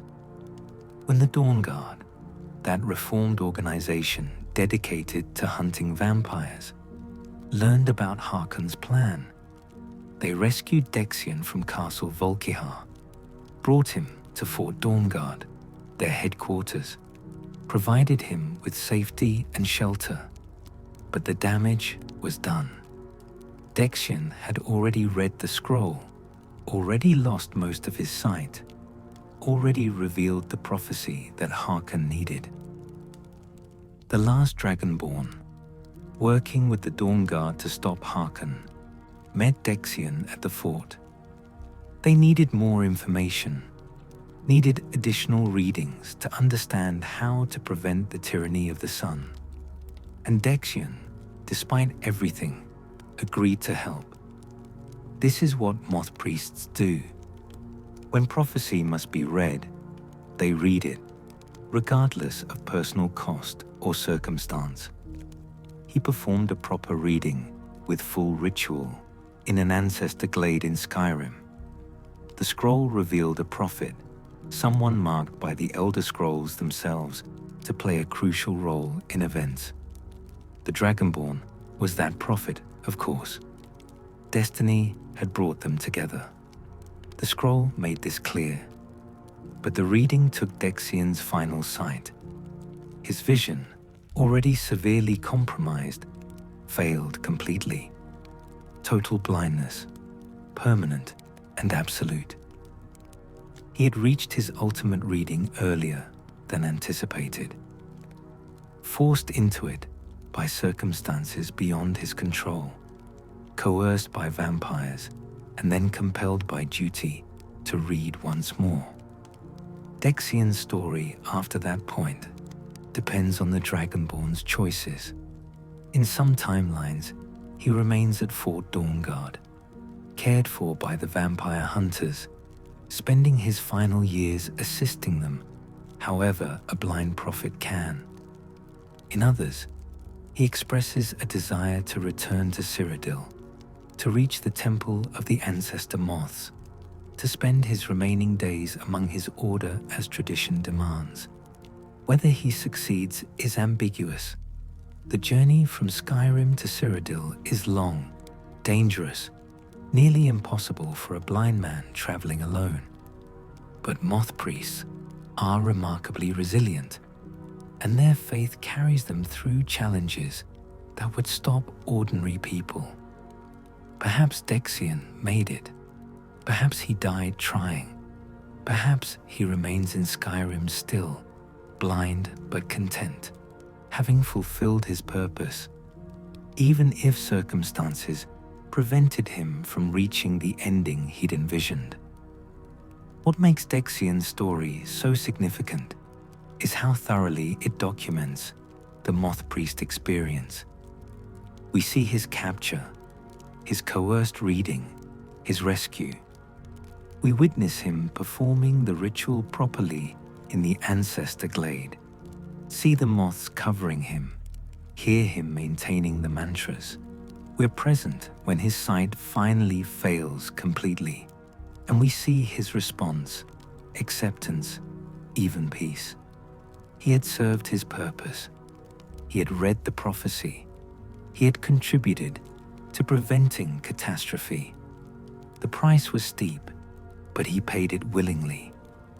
The blind Moth Priests of the White Gold Tower deserve mention as a group, even if individual names are lost to history. These are the illuminated ones who have completed their ultimate readings, lost their sight entirely, and been assigned to guard the deeper sections of the Imperial Library, rather than retiring to the Mountain Temple. Why keep blind priests in the palace? Because they possess capabilities that sighted people lack. They have internalized decades of prophetic knowledge. They understand the scrolls in ways that junior priests cannot. They can identify scrolls by touch, by the metaphysical resonance each emanates, without needing to see identifying marks. More importantly, they have been trained in martial arts. The way of the peaceful fist, it's called. Though peaceful is somewhat misleading. These blind priests are formidable hand-to-hand combatants, capable of defending the library against intruders despite their lack of vision. They rely on hearing, on spatial awareness, on decades of training that make sight unnecessary for combat. The Grey Fox's thief discovered this during the heist, finding that blind opponents presented unique challenges that standard combat tactics couldn't address. The blind Moth Priests also serve another function. They are living libraries. When younger priests need guidance interpreting a prophecy, when unusual circumstances require historical knowledge, when questions arise that texts cannot answer, the junior priests consult the illuminated ones. These blind elders hold institutional memory, accumulated wisdom that transcends any written record. They are, in effect, human archives, storing information in their minds that would otherwise be lost. Each blind moth priest was once a name, an individual, a person who made the journey from novice to master reader to ultimate blindness. Each has a story of readings and revelations, of prophecies witnessed and knowledge accumulated. But their individual identities matter less than their collective role. Guardians, teachers, vessels of wisdom that will guide future generations even after they themselves have passed on to whatever afterlife awaits. The Syro-Nordic moth, tenders from the Merethic era, aren't moth priests in the formal sense, but they deserve acknowledgement as spiritual predecessors of the order. These were the people who first understood the moth's significance, who first harvested the silk and realized its properties, who first created garments woven with genealogies that connected the living to the dead. They weren't reading Elder Scrolls. Possibly they didn't even know Elder Scrolls existed, but they established the foundation on which the cult would be built, the recognition that Ancestor Moths housed something sacred, that their silk possessed supernatural properties. The proper reverence and technique could harness these properties for humanity's benefit. When the Aelids enslaved them, these Nedic people carried their knowledge into bondage. When forced to tend the sacred glades for their masters, they continued their traditions in secret. And when they discovered that the moths could facilitate reading the Elder Scrolls, they understood immediately that they'd found something precious, something worth preserving and protecting. The moth priests of later eras owe everything to these unnamed Syro-Nordic ancestors. Without their patient cultivation of moths, their careful documentation of genealogies, their willingness to pass knowledge to the next generation even under enslavement, the order could not exist. They are the true founders, even if history doesn't record their names. These individuals, from Sister Terran to Dexiana Vicus to countless unnamed blind priests guarding the library, represent the cult of the Ancestor Moth across different eras and circumstances. They demonstrate what dedication to the scrolls demands, what service to prophecy costs, and why generation after generation continues to accept these terms despite knowing exactly what awaits them. Now let us turn our attention to the places where this sacred work occurs, the temples and glades that serve as the physical infrastructure for the Moth Priests' mission. Chapter 7: Sacred Spaces, Temples, Glades, and the Geography of Prophecy. The cult of the Ancestor Moth requires specific locations to function properly. Not just any building will suffice for their work. Not any forest can host their rituals.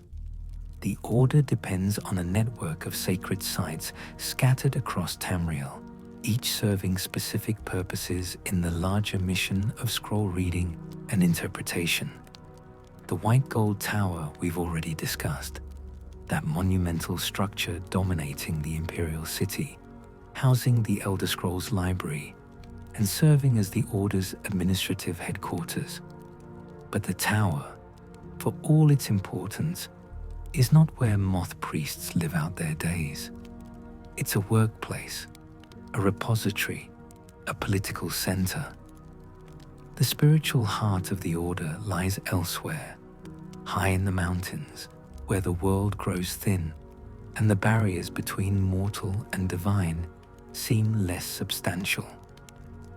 The Temple of the Ancestor Moths sits in the Gerol Mountains, specifically on the Cyrodiil side of the range that forms the border between Cyrodiil and Skyrim. The exact location is kept deliberately vague in most records.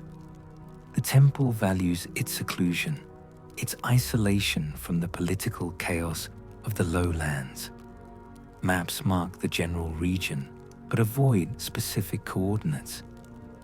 Travelers rarely stumble upon it accidentally, and those who seek it must know where to look or have guides from the order itself. The temple is not a single grand structure, but rather a complex of buildings arranged around the sacred glades. Simple stone construction, built for function rather than aesthetic glory. Dormitories for the blind priests who live there permanently, workshops where they weave ancestor silk, libraries containing supporting texts, though never the elder scrolls themselves, meditation chambers, common areas, everything necessary to support a monastic community dedicated to contemplation and craft. Surrounding the buildings are the glades themselves, forests of canticle trees, those unique species that attract ancestor moths. The trees grow naturally in these mountains, but are also carefully cultivated by the order. Priests tend them, prune them, ensure their health, because without the trees, there would be no moths, and without the moths, there would be no readings. The moths breed in these glades. Generations are born, live, die, all within sight of the temple.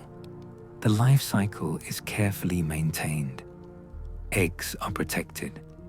Caterpillars are fed and monitored. Cocoons are left undisturbed. When adults emerge, they flutter through the glades, singing their harmonics, carrying the gyrons of ancestors, waiting for the call to participate in readings.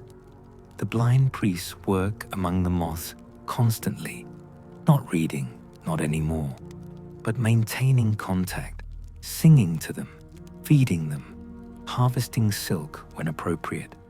The relationship between priest and moth is symbiotic, almost familial.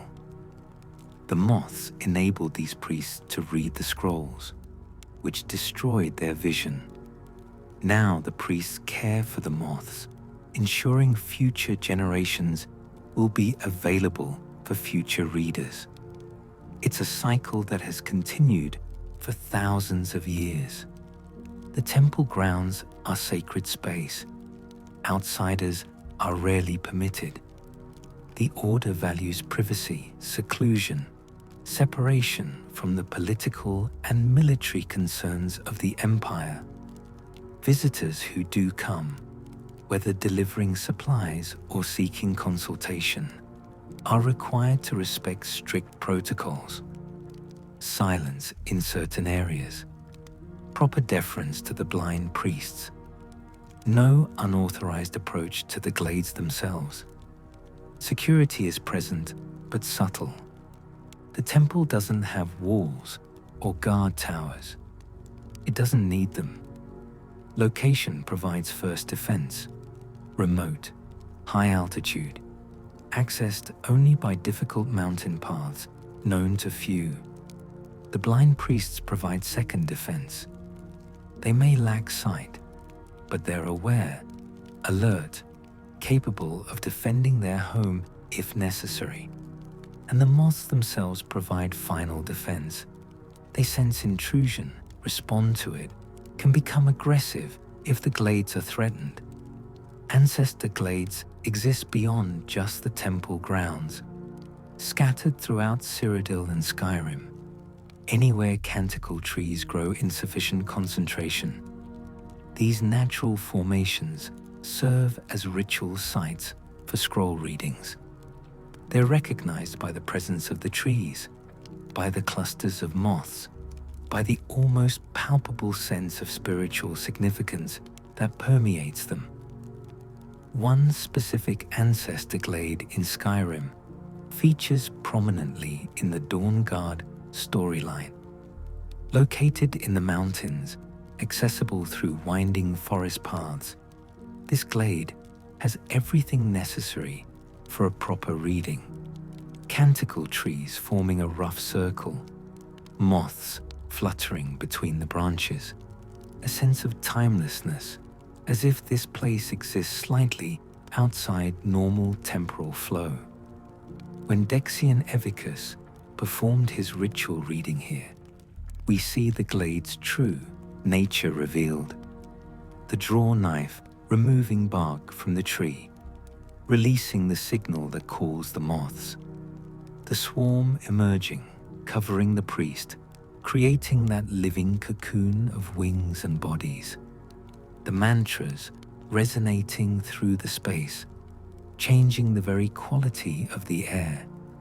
And then the reading itself, with the Elder Scroll opened in this sacred context, protected by the moths, facilitated by the glade's natural properties. Glades are maintained even when not actively in use. Moth priests make pilgrimages to them, check their condition, ensure the trees remain healthy. Local populations sometimes protect them without fully understanding their significance, recognizing instinctively that these places matter, that they should be preserved. The Order encourages this protection through subtle means, gifts and payments to nearby communities, blessings offered to those who respect the sacred spaces. Some glades have been lost over the centuries. War, deforestation, natural disasters have destroyed sites that once served the Order. Each loss is mourned, not just for the practical impact, but for the spiritual diminishment. These are places where the boundary between mortal and divine grows thin, where prophecy can be perceived, where ancestors speak through moths. Losing them means losing access to that connection. New glades occasionally emerge. Canticle trees spread, moths colonize new areas, and suddenly a previously ordinary forest becomes sacred space. The Order discovers these new sites through various means: reports from travelers, prophetic visions leading priests to explore specific regions, or simply the moths themselves signaling through their behavior that a new glade has formed. The geography of the Order's operations stretches primarily across Cyrodiil, but extends into neighboring provinces. The White Gold Tower in the Imperial City serves as political center. The Temple of the Ancestor Moths in the Gerald Mountains serves as spiritual center. Glades scattered throughout accessible regions serve as ritual sites, and individual priests travel between these locations, carrying scrolls, conducting readings, fulfilling their sacred duties. This network was disrupted severely by the Great War. When the Aldmeri Dominion invaded Cyrodiil, when the Imperial City was sacked and the White Gold Tower damaged, the entire infrastructure of the Order suffered. Scrolls were scattered, priests were killed or displaced, sacred sites were violated. The temple in the mountains survived, being too remote for the war to reach directly, but its connection to the lowlands was severed. Recovery has been slow. By the Fourth Era 201, decades after the war's end, the Order is still rebuilding. Priests like Dexian Evicus travel the provinces trying to recover lost scrolls. The White Gold Tower Library remains incomplete. The full network of glades, once known and carefully mapped, requires rediscovery as records were lost in the chaos. But the sacred spaces endure. The temple stands. The glades persist where wars haven't reached them. The canticle trees continue growing, and the ancestor moths continue breeding. As long as these physical foundations exist, the Order can rebuild. Knowledge can be recovered. The mission can continue. There's something profound about the Order's choice to locate their spiritual center in the mountains rather than the city. The white gold tower represents power, politics, the Empire's temporal authority. But true enlightenment, the Order seems to suggest, comes not from proximity to power, but from distance from it. In the high mountains, far from courts and councils, the blind priests live closer to cosmic truth than any emperor ever will. The sacred spaces of the Moth Priests are not grand cathedrals or towering monuments. They are quiet places, simple buildings, natural forests, locations chosen for spiritual rather than strategic significance. This reflects the Order's priorities: knowledge over power, contemplation over action, connection to something eternal over involvement in temporal affairs. Now let us examine the Order's most significant modern involvement in events, the crisis that brought them into direct conflict with ancient evil. Chapter 8: The Tyranny of the Sun and the Dawn Guard Crisis. The Fourth Era 2001 began ordinarily enough for most of Tamriel. The Empire was weak but stable. The civil war in Skyrim hadn't yet fully erupted. Dragons hadn't returned. Life continued its normal patterns. But in the shadows, literally and metaphorically, something ancient was stirring. Lord Harkon ruled Castle Volkihar, an ancient fortress on an island in the Sea of Ghosts off Skyrim's northern coast. He was old, even by vampire standards, thousands of years old, possibly dating back to the Merethic era, and he possessed something that most vampires could only dream about: a direct connection to Molag Bal, the Daedric prince who created vampirism. Harkon had made a pact with Molag Bal long ago, sacrificing 1,000 innocents and his own wife and daughter in a ritual that granted him and his bloodline extraordinary power. They became daughters of Cold Harbor, a specific type of vampire created through Molag Bal's direct intervention, possessing capabilities far beyond normal vampires. But Harkon wanted more. He wanted to end the greatest weakness vampires face: the sun itself. Daylight restricts their movements, limits their power, forces them into nocturnal existence. What if that limitation could be removed? What if vampires could blot out the sun entirely, creating eternal night? The tyranny of the sun, an ancient prophecy recorded in the Elder Scrolls, detailing exactly how to accomplish this impossible feat. Harkon had sought this prophecy for centuries, researching, searching, slowly piecing together the requirements, and the key element was an Elder Scroll. Actually, multiple scrolls.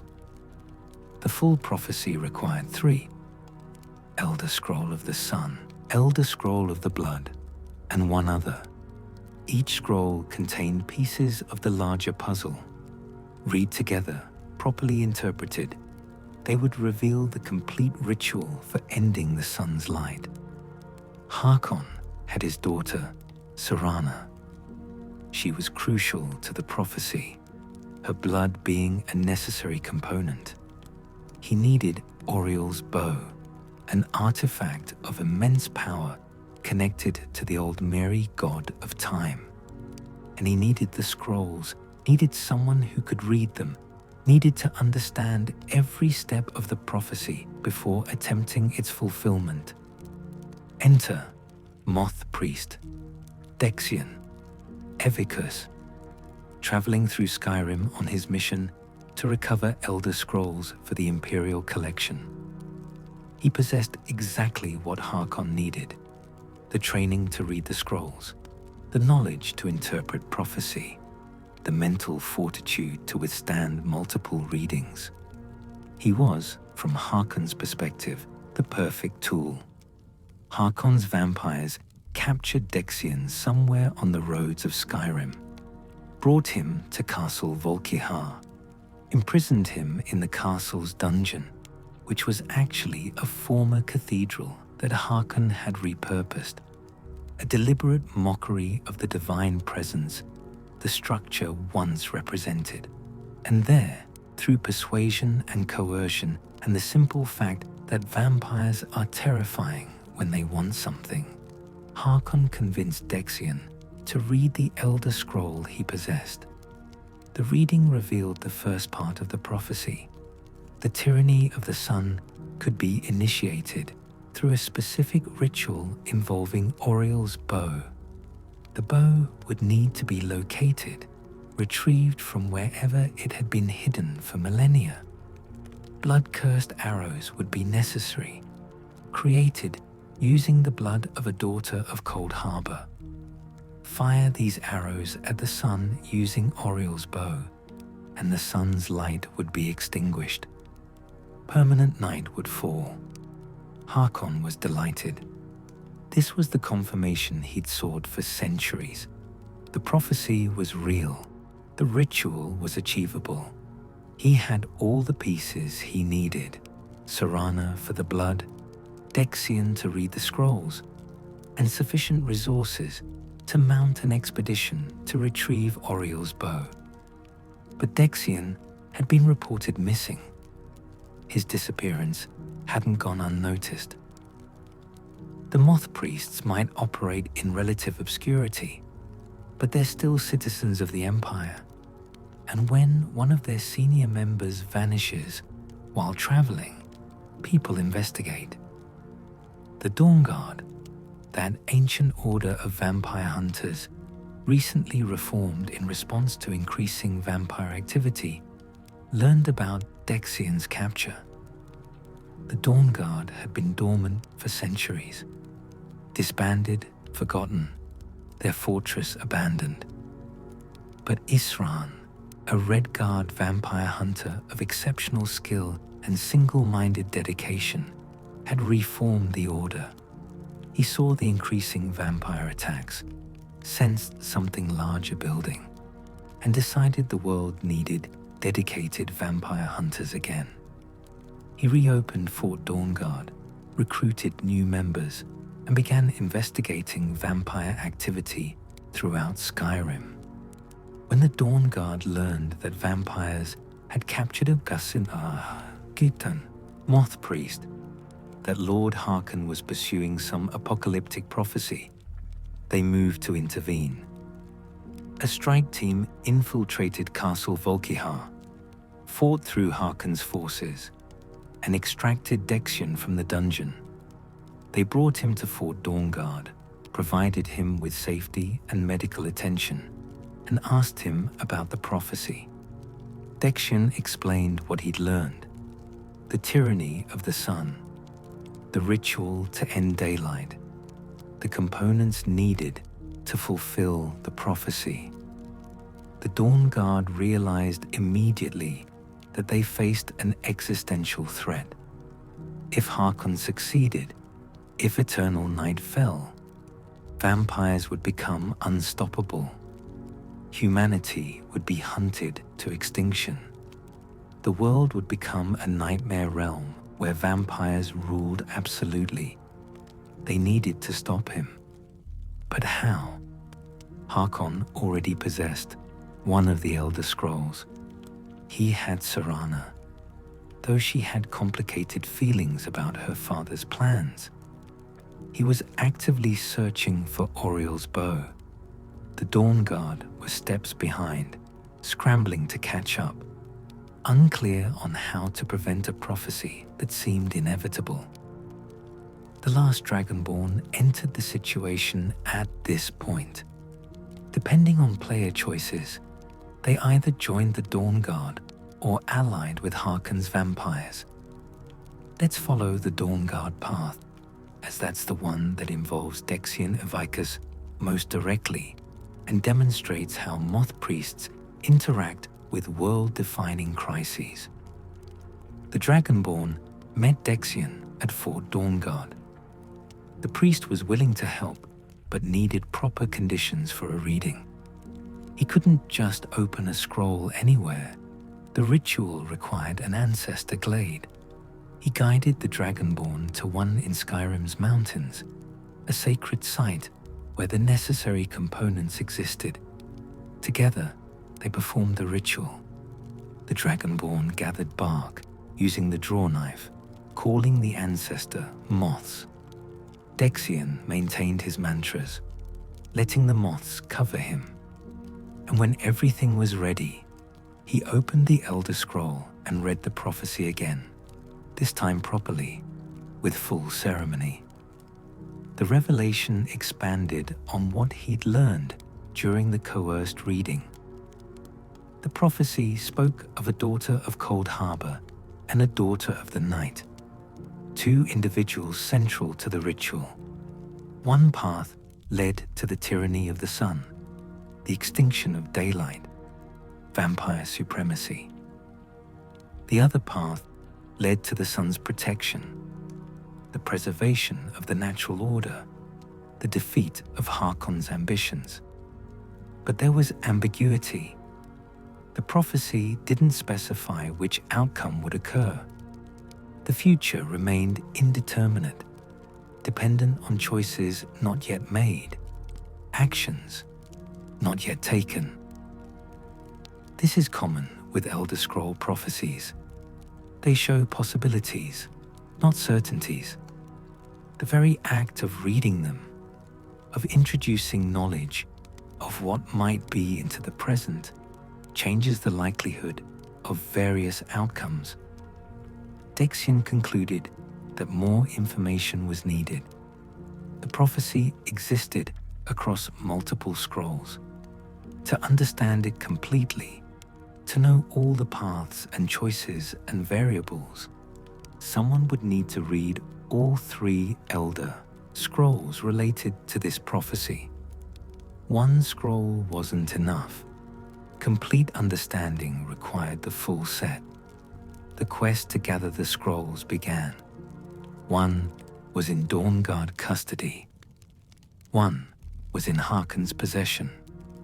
The third was somewhere, lost or hidden or forgotten. The Dragonborn would have to find it, retrieve it, bring all 3 together for a complete reading. This search led to extraordinary places.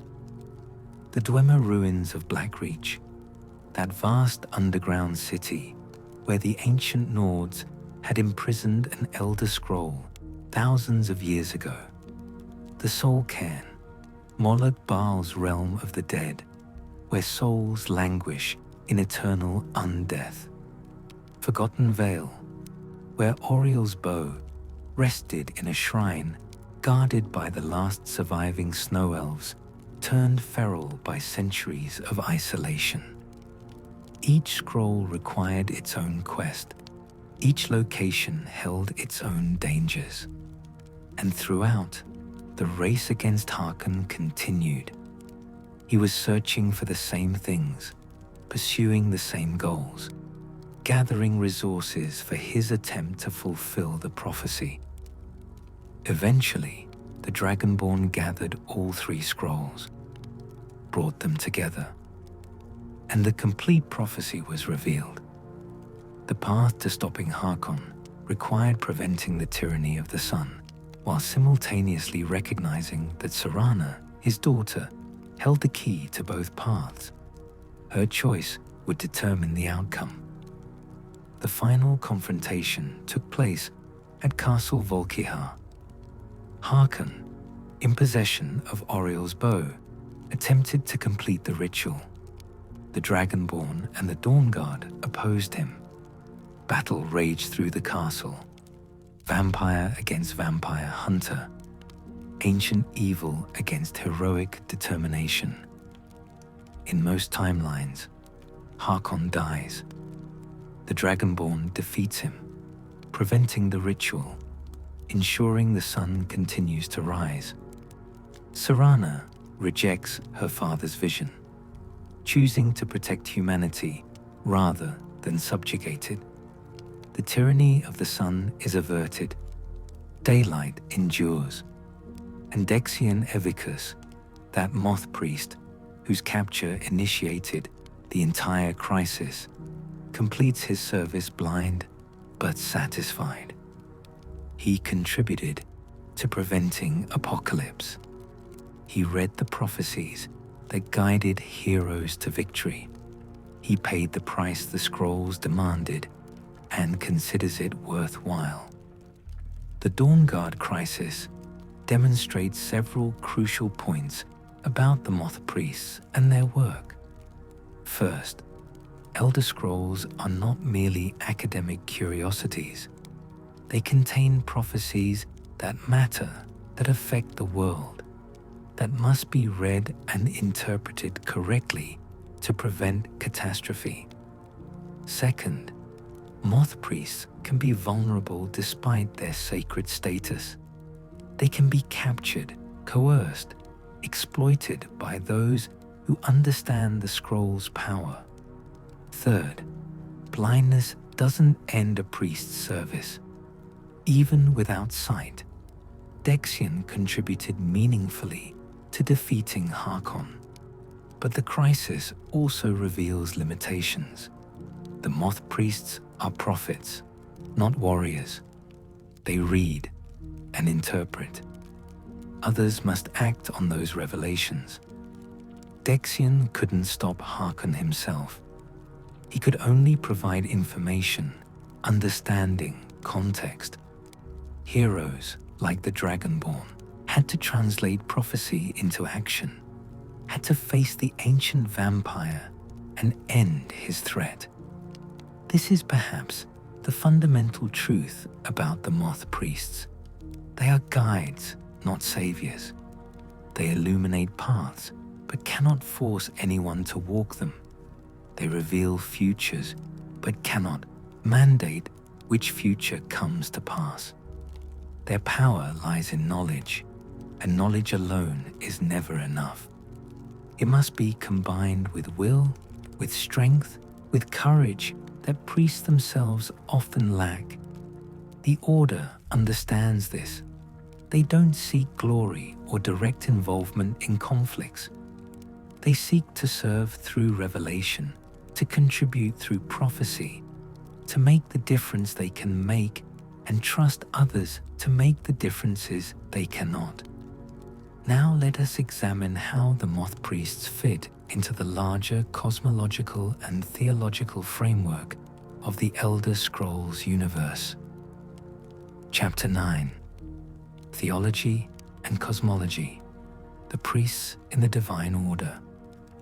The Cult of the Ancestor. Moth occupies an unusual position in Tamrielic religion. They are not technically worshippers of any specific deity, though their practices touch on divine forces. They serve the Elder Scrolls, which exceed even the gods. They revere the Ancestor Moths, believing these creatures house the spirits of the dead. They exist in a theological space that intersects with, but doesn't fully align with conventional religious structures. Let's untangle these relationships and understand what the Moth Priests actually believe about the nature of reality, divinity, and their place within the cosmic order. The foundation is the Gyron theory. When mortals die, the cult teaches, something persists beyond simple dissolution. Not the soul in the conventional sense, which presumably follows whatever metaphysical path applies to that individual's race and beliefs, but the experiences, the accumulated wisdom, the knowledge gained through a lifetime of existence, This essence, these gyrans, disperse into the world. They don't simply vanish. They seek vessels, and they find them in the ancestor moths. The moths somehow attract and absorb these gyrans, becoming living containers for ancestral wisdom. When many moths gather, when they sing their harmonics, they create a collective consciousness that transcends individual insects. They become, in aggregate, a distributed repository of all human experience across all of history. This is profound theology when you examine it closely. The cult is proposing that death is not an ending, but a transformation. That wisdom never truly dies, but instead transfers to new forms, that the line between living and dead is more permeable than most religions acknowledge. The ancestors aren't gone. They're present, housed in moths, still teaching, still guiding, still contributing to the living world. Whether this is literally true or metaphorically useful is impossible to verify. The moths certainly possess unusual properties. Their presence demonstrably facilitates Elder Scroll readings that would otherwise be fatal. Their silk has documented supernatural qualities. Their harmonics affect consciousness in measurable ways. Whether these properties require the Vajran explanation or whether some other mechanism is at work remains open to interpretation. The cult's relationship with Akatosh, the dragon god of time, is complex and somewhat speculative. Some members believe that Akatosh directly taught humanity how to read the Elder Scrolls, that he gifted the moths to mortals specifically for this purpose. This interpretation makes theological sense given that the Elder Scrolls exist outside normal time, or perhaps encompass all of time simultaneously, and Akatosh governs temporal reality. It follows logically that he might provide tools for mortals to engage with texts that transcend normal temporal limits. Supporting this theory is the documented connection between moths and dragon scales. Ancestor moth silk, when properly prepared, can be used to create garments that provide protection specifically against dragons. This seems unlikely to be coincidental. Why would moth silk interact with dragons unless some fundamental connection existed between them? Based on this observable phenomenon, we might infer that both moths and dragons are touched by Akatosh's influence, perhaps representing different manifestations of the same underlying principle. However, the cult possesses no recorded instance of Akatosh appearing to give explicit instructions, no divine mandate establishing the order, no miracles that unambiguously demonstrate his patronage. The theory rests on thematic connections and theological reasoning, rather than documented revelation. Other scholars attribute the moth's origin to Hircine, the Daedric prince of the hunt. The argument suggests that moths were originally creatures of Hircine's hunting grounds, brought to Nirn through some ancient bargain or theft. Their ability to house souls and facilitate prophecy readings would then be a property derived from their Daedric origin, rather than any Aedric connection. The eye patterns on Ancestor Moth's wings lend credence to this interpretation. Hircine is associated with sight, with hunting, with perceiving that which is hidden. Marking the moths with eye-like patterns would be characteristic of his aesthetic. And Daedric artifacts frequently possess properties that seem impossible by normal metaphysical standards. Moths that house souls would fit this pattern. However, like the Akatosh theory, this remains speculation rather than proven fact. Then there's an account involving Hermaeus Mora, recorded in a text called Herma, Mora, and the Moth. According to this story, the Daedric prince of forbidden knowledge sought the secrets of Ancestor Moths and their connections to the gyrans of mortal souls, hoping to access the Elder Scrolls' secrets. He encountered a lone Ancestor Moth who refused to give away confidential information, but managed to bargain with the Great Eye to showcase that the Daedric prince was wise and merciful despite greatly wanting to obtain the secrets behind the Elder Scrolls. Ancestor Moths from then on would wear his eyes on their wings, branded on them by the prince himself. Hermaeus Mora covets knowledge, particularly forbidden or hidden knowledge. The Elder Scrolls contain knowledge of past, present, and future, arguably the most comprehensive repository of information in all of existence. It makes sense that Mora would want access and might use moths as intermediaries. However, the text presenting this account has characteristics of mythology rather than historical documentation, and scholars debate its literal accuracy. The truth likely involves elements from multiple theories, or from none of them, or exists in categories we don't yet comprehend.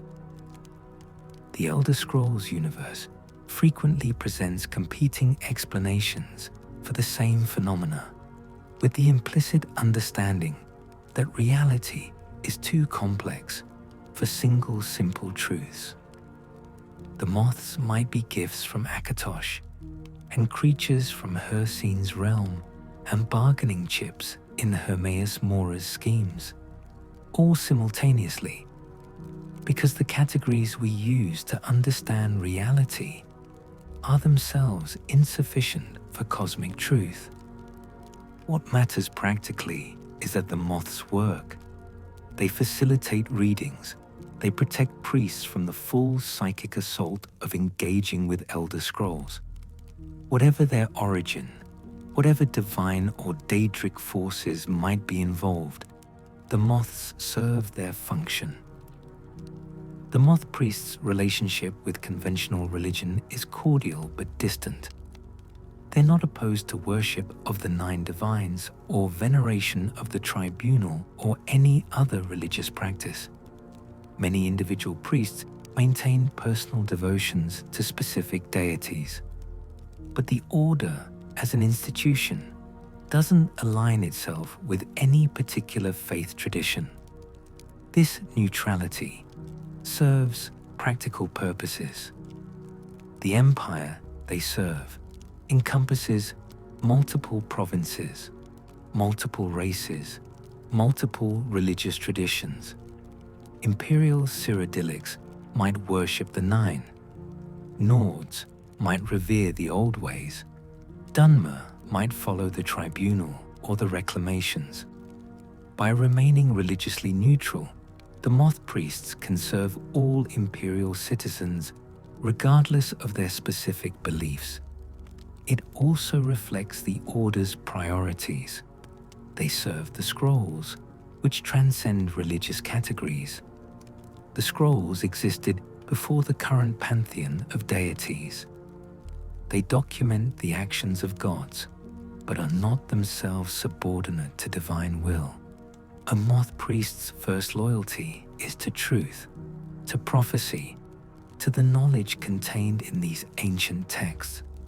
Religious devotion to specific deities is secondary, personal, not an institutional requirement.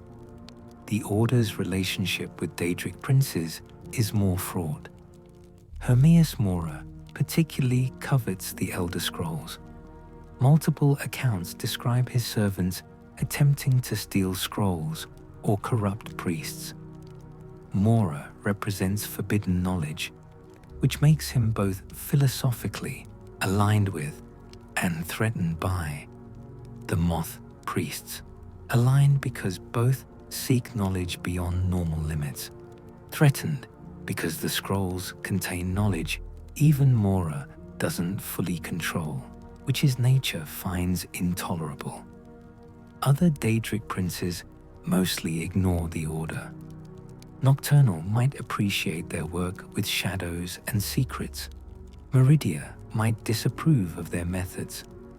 Molag Bal clearly has designs on the scrolls, as evidenced by the events of the Dawn Guard crisis, but none of them appear to have established ongoing relationships with the cult comparable to, say, the Dark Brotherhood's connection to Sithis.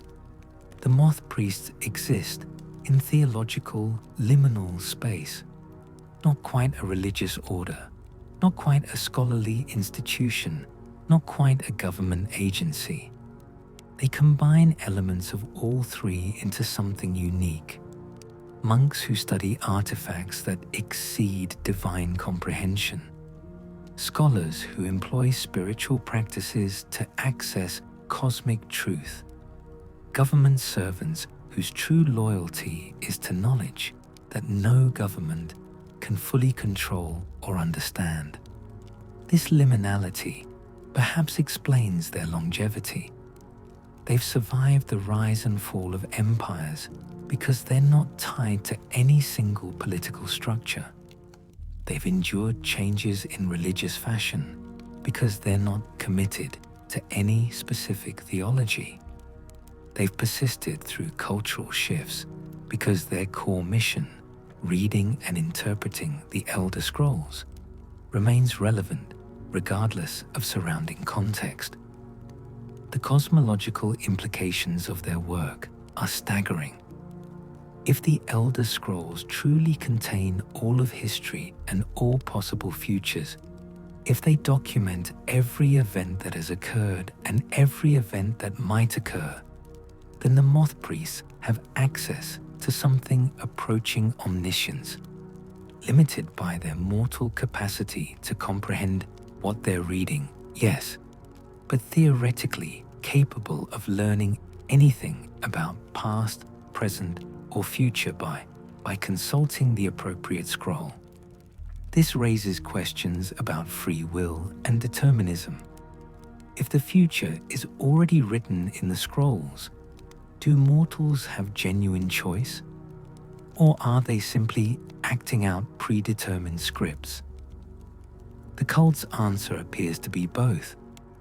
The scrolls show multiple possible futures, branches and variations depending on choices made. The act of reading prophecy introduces knowledge that changes the probability of various outcomes. So the future is both written and mutable, both certain and contingent.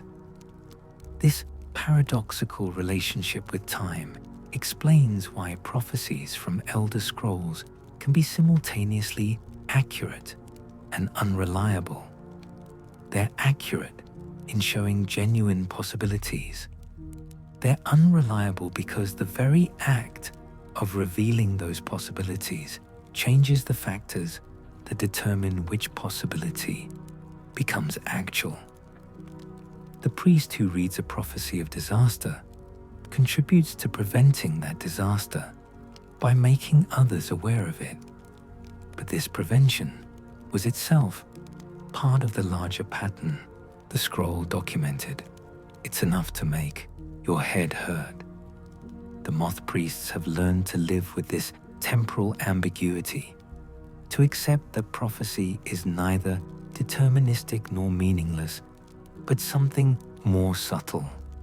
They read, they interpret, they reveal what they've learned, and reality unfolds in ways that sometimes match the prophecies and sometimes don't. and both outcomes validate the scroll's fundamental accuracy. The Order's place in the divine order is perhaps best understood as intermediary between mortal and divine, between time-bound and eternal, between the known and the unknowable. They occupy the space where cosmic truth intersects with human consciousness, where infinite knowledge meets finite comprehension. They translate, imperfectly but necessarily, facilitating communication between orders of reality that otherwise couldn't meaningfully interact. This makes them precious, irreplaceable, the only mortals who have figured out how to engage with the Elder Scrolls without immediately destroying themselves. As long as the scrolls exist, as long as prophecy matters, as long as history needs to be documented and the future needs to be glimpsed, the Moth Priests will be necessary. Now let us consider the Order's interactions with other institutions and how they navigate the complex political and social landscape of Tamriel. Chapter 10. The Order in the World: Politics, Conflicts, and Alliances. The Cult of the Ancestor. Moth does not exist in isolation.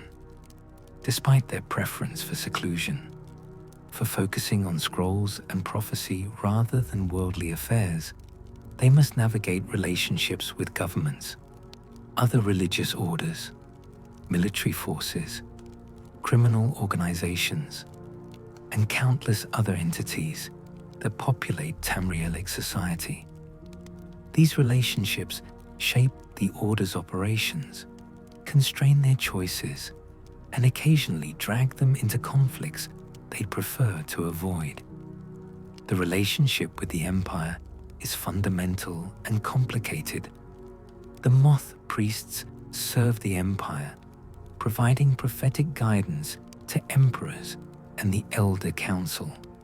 In exchange, the Empire protects the Order, funds their operations, maintains the White Gold Tower as their headquarters, and grants them special legal status that exempts them from certain regulations and obligations.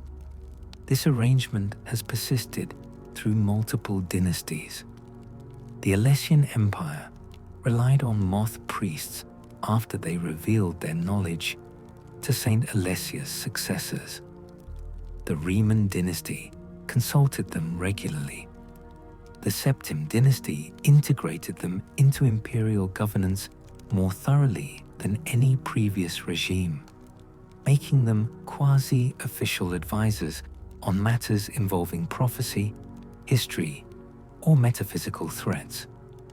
But the relationship is not one of simple subordination. The Elder Council might request specific prophecies, might want particular scrolls read at particular times for particular reasons. The Moth Priests maintain the right to refuse. They determine which scrolls get read when, based on their own judgment about what's appropriate and what serves the scroll's purposes rather than merely political convenience. This creates tension. Politicians want answers. They want certainty. They want prophecies that support their preferred policies or warn against their opponents' plans. The Moth Priests provide ambiguity, complexity, prophecies that often raise more questions than they answer.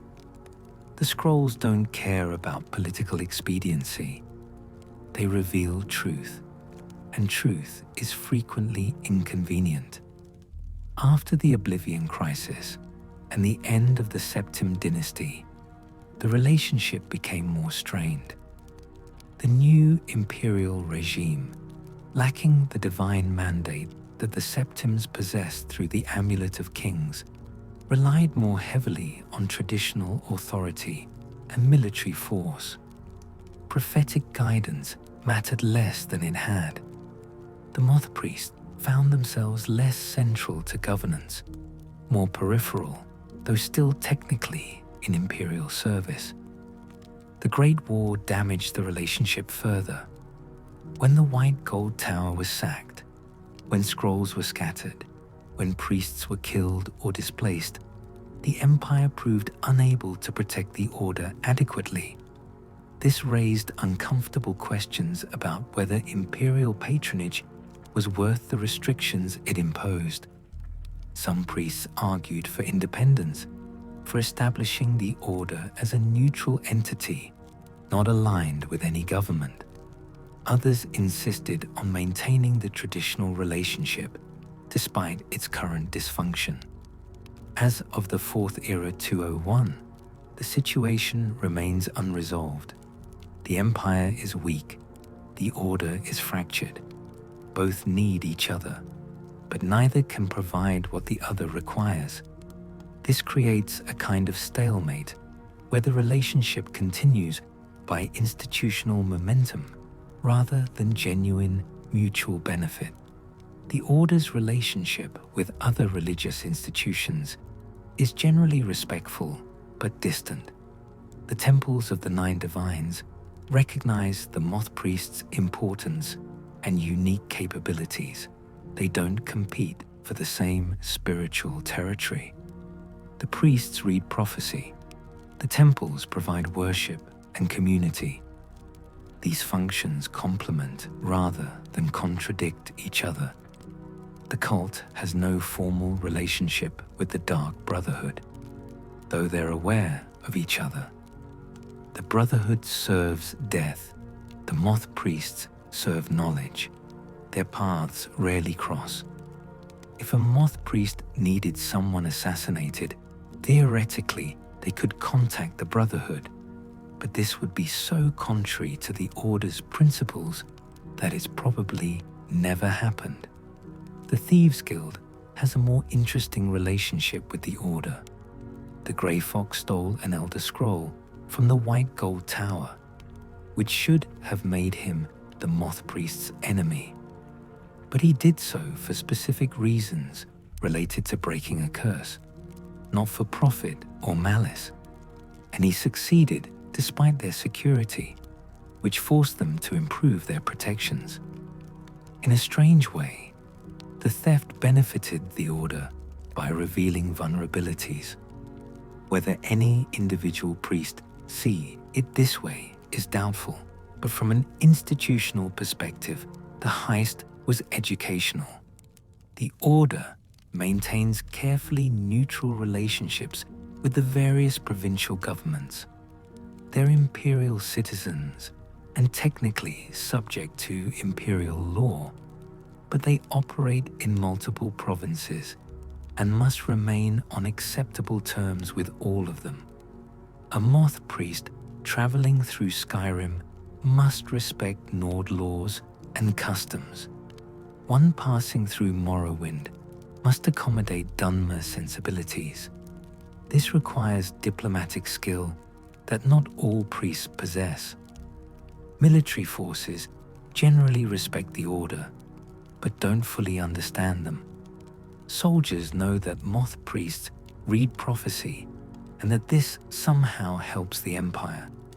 But the specifics, the how and why, remain opaque to most military personnel. During the Great War, this created problems. Army commanders didn't know how to protect priests or scrolls effectively. They understood guarding physical locations, but not metaphysical artifacts. This contributed to the scroll's dispersal and the Order's temporary collapse. The Mages Guild, before its dissolution, and the Synod/College of Whispers after, maintained cordial relationships with the Moth Priests based on mutual respect for knowledge. Mages understand scholarship, appreciate the value of ancient texts, and recognize that Elder Scrolls represent magical artifacts of supreme importance. Some cooperation exists. Mages might provide magical security for scroll storage. priests might consult with mages about metaphysical properties of the scrolls. But there's also tension. Mages want to study Elder Scrolls directly, to analyze them magically, to understand their fundamental properties. The Moth Priests refuse this access. The scrolls are not research materials. They're sacred texts requiring specific protocols for interaction. Letting curious mages experiment on them would be unconscionable. This frustrates magical scholars who see it as religious obscurantism preventing legitimate research. The Order has no formal relationship with Daedric cults, though they're aware of mutual interest in the Elder Scrolls. Cultists of Hermaeus Mora particularly covet the scrolls and have attempted multiple thefts over the centuries. The Moth Priests defend against these attempts, but don't actively hunt cultists. They're scholars and prophets, not warriors. Defense is necessary, but crusading against Daedra worship would exceed their capabilities and mandate. Noble families across the Empire sometimes seek Moth Priest services. A family facing a succession crisis might request a prophecy about which heir should inherit. Merchants planning major ventures might want foreknowledge of economic conditions. Military commanders contemplating campaigns might seek visions of victory or defeat. The priests generally refuse these requests. They don't provide custom prophecy readings for private individuals. The scrolls aren't fortune-telling devices to be consulted about personal matters. Exceptions exist for matters of genuine cosmic importance. If a noble's decision will affect the Empire's fate, if a merchant's venture involves Elder Scrolls or related artifacts, if a military campaign relates to prophesied events, then the priests might involve themselves. But such occasions are rare. Most petitioners are sent away disappointed, told that the Elder Scrolls don't concern themselves with mundane personal affairs. The Order faces ongoing tension between secrecy and transparency. They possess knowledge that could benefit society if shared widely.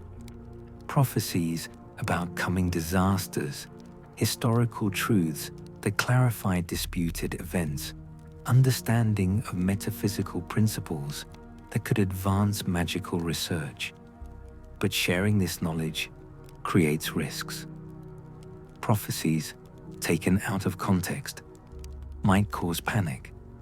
Historical truths might destabilize political situations. Metaphysical knowledge might be weaponized by those who don't understand its dangers. So the priests keep secrets. They reveal what they judge appropriate while withholding what they judge dangerous. This makes them targets of suspicion and resentment from those who believe knowledge should be freely available. The accusation of elitism arises frequently.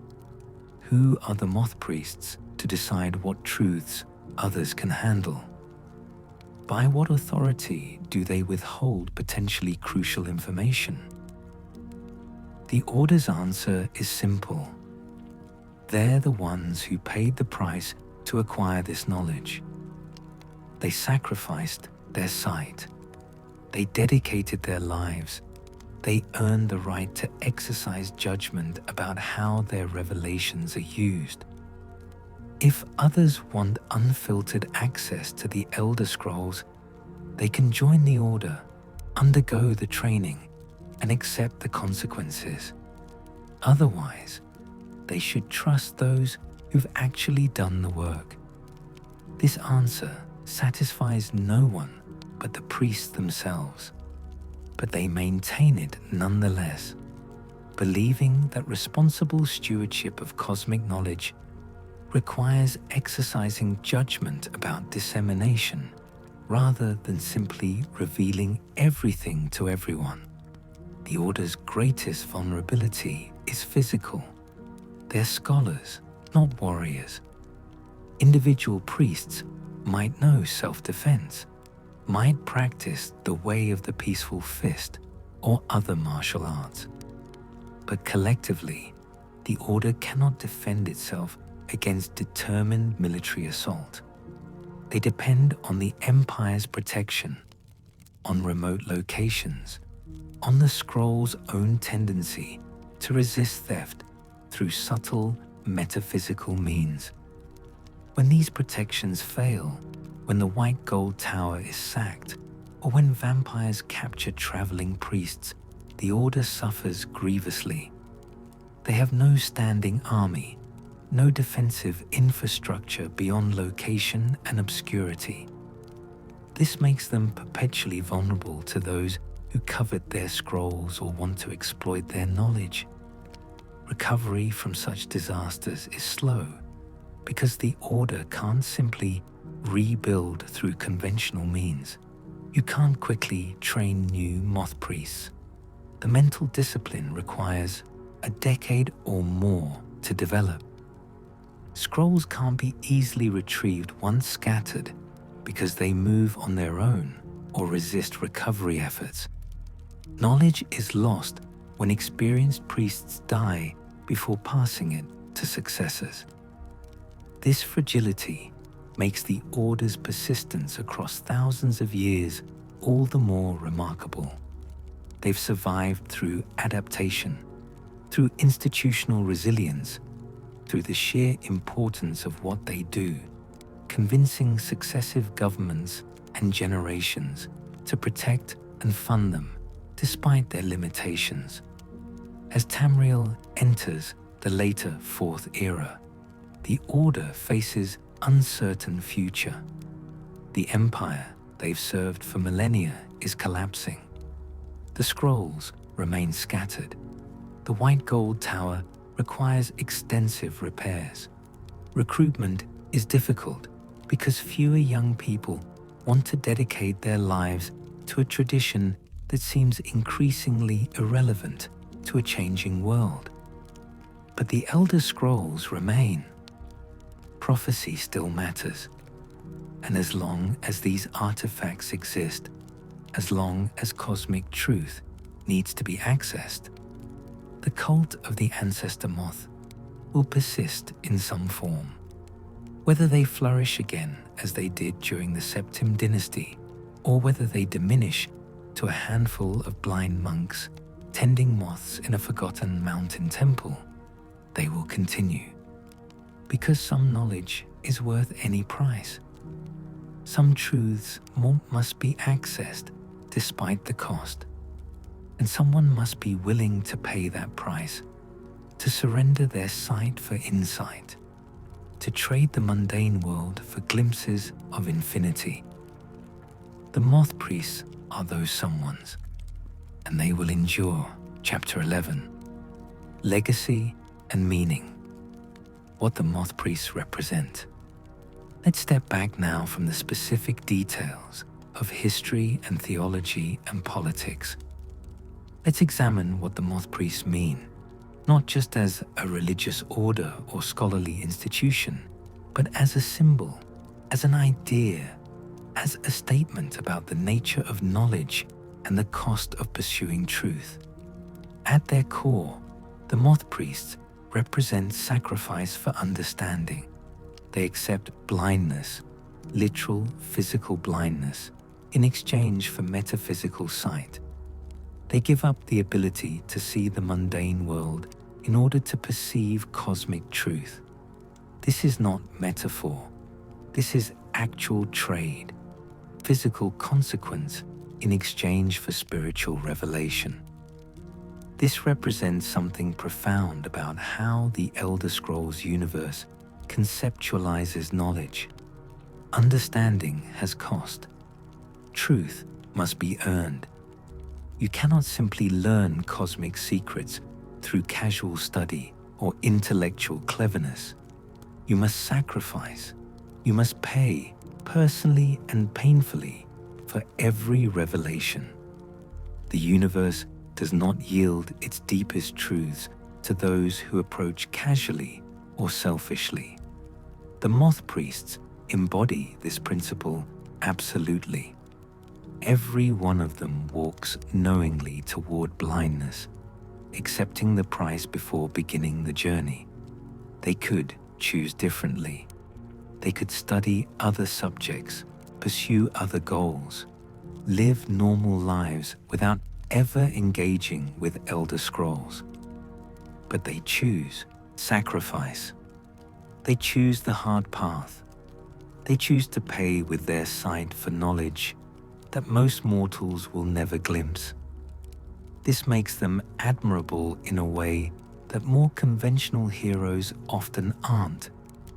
A warrior defeats enemies through strength and skill. A mage accomplishes great works through magical prowess. These achievements are impressive, but ultimately self-serving. The warrior becomes stronger. The mage becomes more powerful. They gain from their accomplishments. The Moth Priests gain blindness. Their reward for a lifetime of service is darkness. They don't become wealthy or famous or powerful. They become blind monks tending moths in a remote monastery, their names forgotten by most, their accomplishments unappreciated by all but a few. And yet they persist. They continue choosing this path, generation after generation, because they believe the knowledge they preserve, the prophecies they reveal, the truth they access. This matters more than personal comfort or conventional success. There's something almost monastic about this commitment.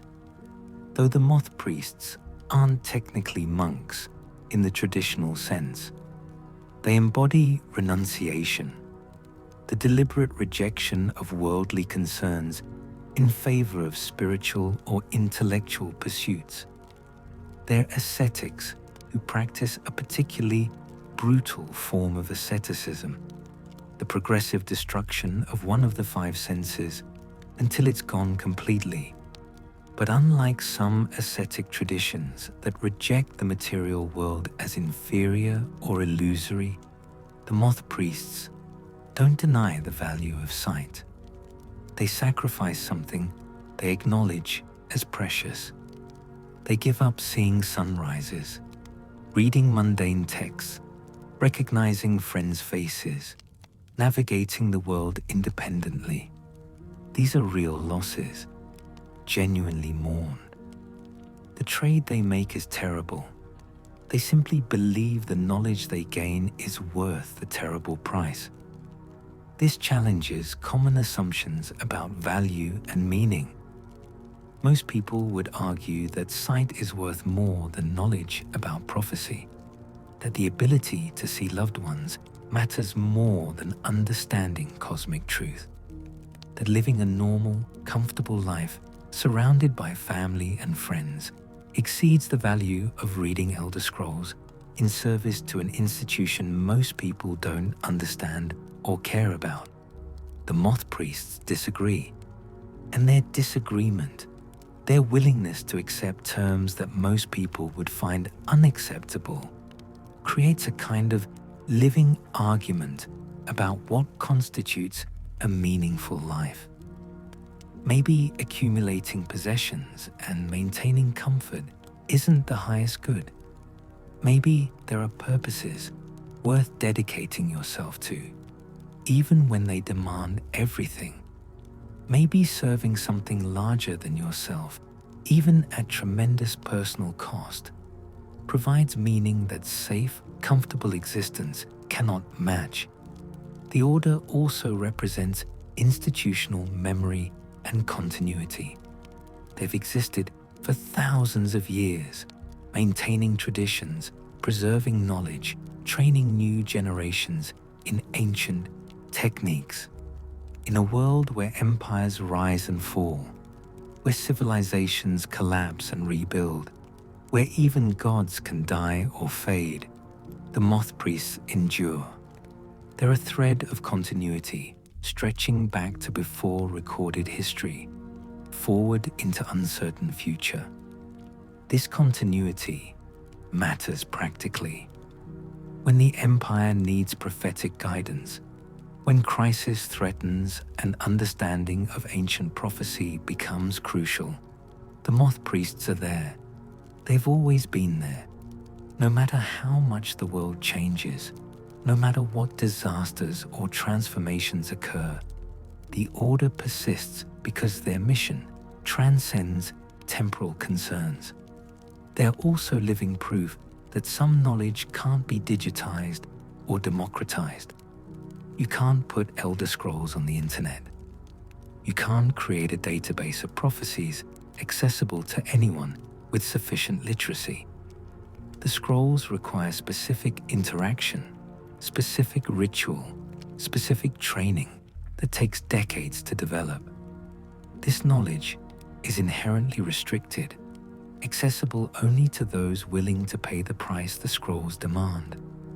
In a world that increasingly values information accessibility, where knowledge hoarding is seen as elitist and gatekeeping, the Moth Priests represent a different principle: that some truths are dangerous, that some knowledge requires preparation before it can be safely accessed, that democratizing access to cosmic truth would result in disaster rather than enlightenment. Whether this principle is correct is debatable. Maybe Elder Scrolls should be available to anyone who wants to read them. Maybe the blindness and madness that follows is simply the cost of knowledge that everyone should be free to pay if they choose. Maybe the Moth Priests' gatekeeping is paternalistic and unjustified. Or maybe they're right. Maybe some knowledge really is too dangerous for casual access. Maybe their role as intermediaries, translating cosmic truth into forms that others can safely engage with, serves essential protective function. Maybe burning your eyes out trying to read an Elder Scroll without proper training is stupid rather than noble, and preventing this stupidity is legitimate rather than authoritarian. The Order doesn't really engage with these arguments. They simply continue their work generation after generation, doing what they've always done: reading, interpreting, preserving, sacrificing. Let others debate the ethics of their methods. They're too busy going blind in service to abstract principles to care. There's also something poetic about their relationship with the moths. These insects, housing the spirits of ancestors, facilitating the reading of texts that transcend mortality. The symbolism is rich, the living connecting with the dead through creatures that embody transformation and metamorphosis. Caterpillars becoming moths, becoming vessels for souls, becoming silk woven into garments that connect present to past. The life cycle mirrors the priest's journey. Novices enter as caterpillars, uncertain and unformed. Training transforms them, pupating in mental disciplines and spiritual practices. They emerge as moth priests, capable of flight, of accessing heights that earthbound creatures cannot reach. And eventually, like moths, they are drawn to sources of light, even knowing that light will consume them. The scrolls are their flame. They flutter toward cosmic truth, immolate their vision in its radiance, and accept this destruction as necessary for their purpose. The Moth Priests represent acceptance of limits. They acknowledge that mortal minds cannot safely contain cosmic truth without protection. They accept that reading Elder Scrolls has consequences that can't be avoided, only managed. They recognize that their capabilities are bounded that they need the moth's assistance, that even with maximum preparation, they'll still go blind eventually. This humility distinguishes them from many other magical or scholarly orders in Tamriel. Mages often think they can master anything given sufficient study. Scholars believe comprehensive understanding is achievable through proper research methodology. The Moth Priests know better. They've spent millennia engaging with texts that exceed comprehension, that resist analysis, that remain fundamentally mysterious no matter how many times they're read. So they don't claim mastery. They don't pretend to understand the Elder Scrolls completely.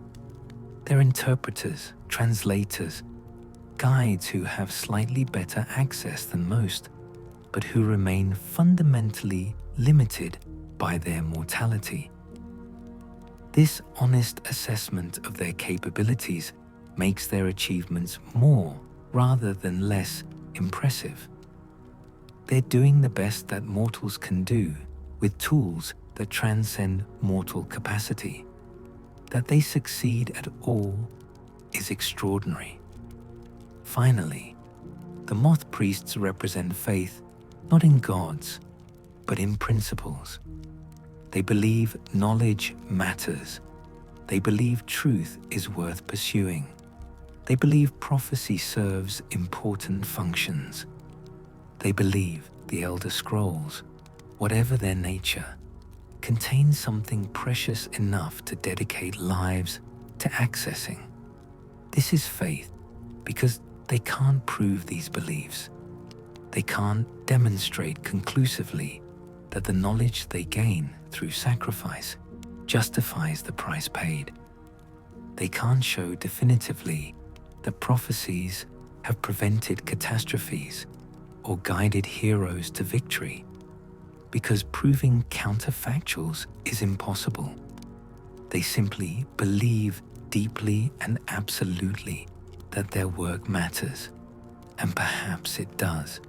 Perhaps without the Moth Priests, Tamriel would have fallen to threats that prophecy allowed others to prevent. Perhaps their readings have shaped history in ways that will never be fully documented or appreciated. Perhaps their sacrifices, their blindness, their dedication to cosmic truth has made the difference between civilization's survival and its extinction. Or perhaps not. Perhaps they're well-intentioned monks serving artifacts they don't truly understand, suffering for knowledge that doesn't actually help anyone, perpetuating traditions that have become obsolete. Perhaps their blindness is simply tragedy, senseless self-destruction dressed up as noble sacrifice. We'll never know for certain, and neither will they. But they continue anyway, walking into darkness, reading infinity, paying prices that most people would never consider paying because they believe. Because faith, in the end, is what allows extraordinary dedication to purposes that can't be proven or justified, only pursued. Closing. Shadows and light. So close your eyes one last time, dreamer. Let me paint you a final picture. Somewhere in the Gerald Mountains, snow falling perpetually, wind howling through peaks that pierce the clouds, there stands a monastery that most of Tamriel has forgotten. Simple stone buildings, smoke rising from chimneys, canticle trees growing in the valleys surrounding the main complex, and among those trees, fluttering in clouds of iridescent wings, are the Ancestor Moths. Inside the monastery, blind priests move through their routines. They've memorized every step, every corner, every obstacle. They navigate their world through sound and touch and memory, their missing sight no impediment to daily life. They tend the moths, singing mantras in voices that harmonize with inhuman songs. They weave silk into textiles that carry genealogies woven through their threads. They contemplate prophecies they witnessed before darkness claimed them, turning revelations over in their minds, seeking understanding that might take decades to fully achieve. These are the illuminated ones. They have read the Elder Scrolls. They have witnessed infinity. They have paid the price that cosmic knowledge demands. And now they live in darkness, but darkness that contains more light than most sighted people will ever perceive. In the lowlands, in the imperial city, the white gold tower still stands despite everything, damaged but enduring. The Elder Scrolls library within, slowly being rebuilt, slowly recovering scrolls scattered by war and chaos. Younger priests work there, maintaining what remains, preparing for the readings they'll eventually perform. They can still see, for now, but they know where their path leads. They've accepted the destination before beginning the journey, and scattered across Tamriel, in ancestor glades, hidden in forests and mountains, the moths continue their eternal dance, housing the spirits of the dead, singing their harmonics, waiting for the next priest who needs their assistance, the next reading that will require their protective presence, the next mortal who dares to glimpse what mortals were never meant to see. The cult of the Ancestor Moth is an institution built on sacrifice, on the principle that some knowledge is worth any price. That understanding cosmic truth matters enough to surrender physical sight, that serving something larger than yourself, even when that service destroys you incrementally, provides meaning that ordinary life cannot match. They are scholars who become blind, prophets who walk into darkness, monks who worship knowledge that costs everything, and they have persisted for millennia, generation after generation, choosing this terrible path because they believe, because the Elder Scrolls must be read, because prophecy must be preserved, because someone must be willing to pay the price that accessing cosmic truth demands. From the earliest Nadic slaves tending moths in Aliad glades, to Dexian Evicus losing his sight trying to prevent eternal night, the Moth Priests have served. They've shaped history through prophecy. They've guided emperors through crisis. They've prevented catastrophes that most people will never know about. And they've done it all while walking steadily toward inevitable blindness, accepting darkness as the cost of enlightenment. This is their legacy. Not power or wealth or fame, but service, sacrifice, the preservation of knowledge across ages and empires and disasters, the maintenance of traditions that stretch back before recorded history, the dedication to principles that transcend any individual life or comfort or sight. The Elder Scrolls will outlast empires. The moths will outlast races. And the Moth Priests, in whatever form they take in whatever age comes next, will continue reading, interpreting, sacrificing, walking into darkness with open eyes, surrendering their sight for vision, trading the mundane world for glimpses of infinity. Because some truths must be accessed, some prophecies must be read, some knowledge must be preserved, and someone must be willing to pay the price. The Moth Priests are those someones, and they will endure as long as the Elder Scrolls exist, As long as prophecy matters, as long as cosmic truth requires mortal intermediaries to make it accessible to others. From the second era to the fourth and beyond, through collapse and renewal, through war and peace, through every transformation Tamriel undergoes, the Moth Priests maintain their vigil, reading, preserving, sacrificing, going blind in service to knowledge that exceeds them, serving purposes they can't fully comprehend, dedicating their lives to something larger and more important than individual existence. This is the cult of the Ancestor Moth, keepers of prophecy, guardians of cosmic truth, scholars who pay for knowledge with their sight, monks who walk willingly into darkness, believing that what they see before darkness claims them is worth everything they sacrifice. And in the Gerald Mountains, in the forgotten monastery, blind priests continue tending moths, continue weaving silk, continue contemplating infinity in their darkness. Because their work is not done, will never be done. As long as the Elder Scrolls exist, the Moth Priests will read them, no matter the cost, no matter the price, no matter how many priests must walk into darkness to maintain the tradition. They are the Moth Priests, and they will endure. Thank you for walking this path with me tonight, through the history of the cult of the Ancestor Moth, through prophecy and sacrifice, and the terrible price of cosmic knowledge.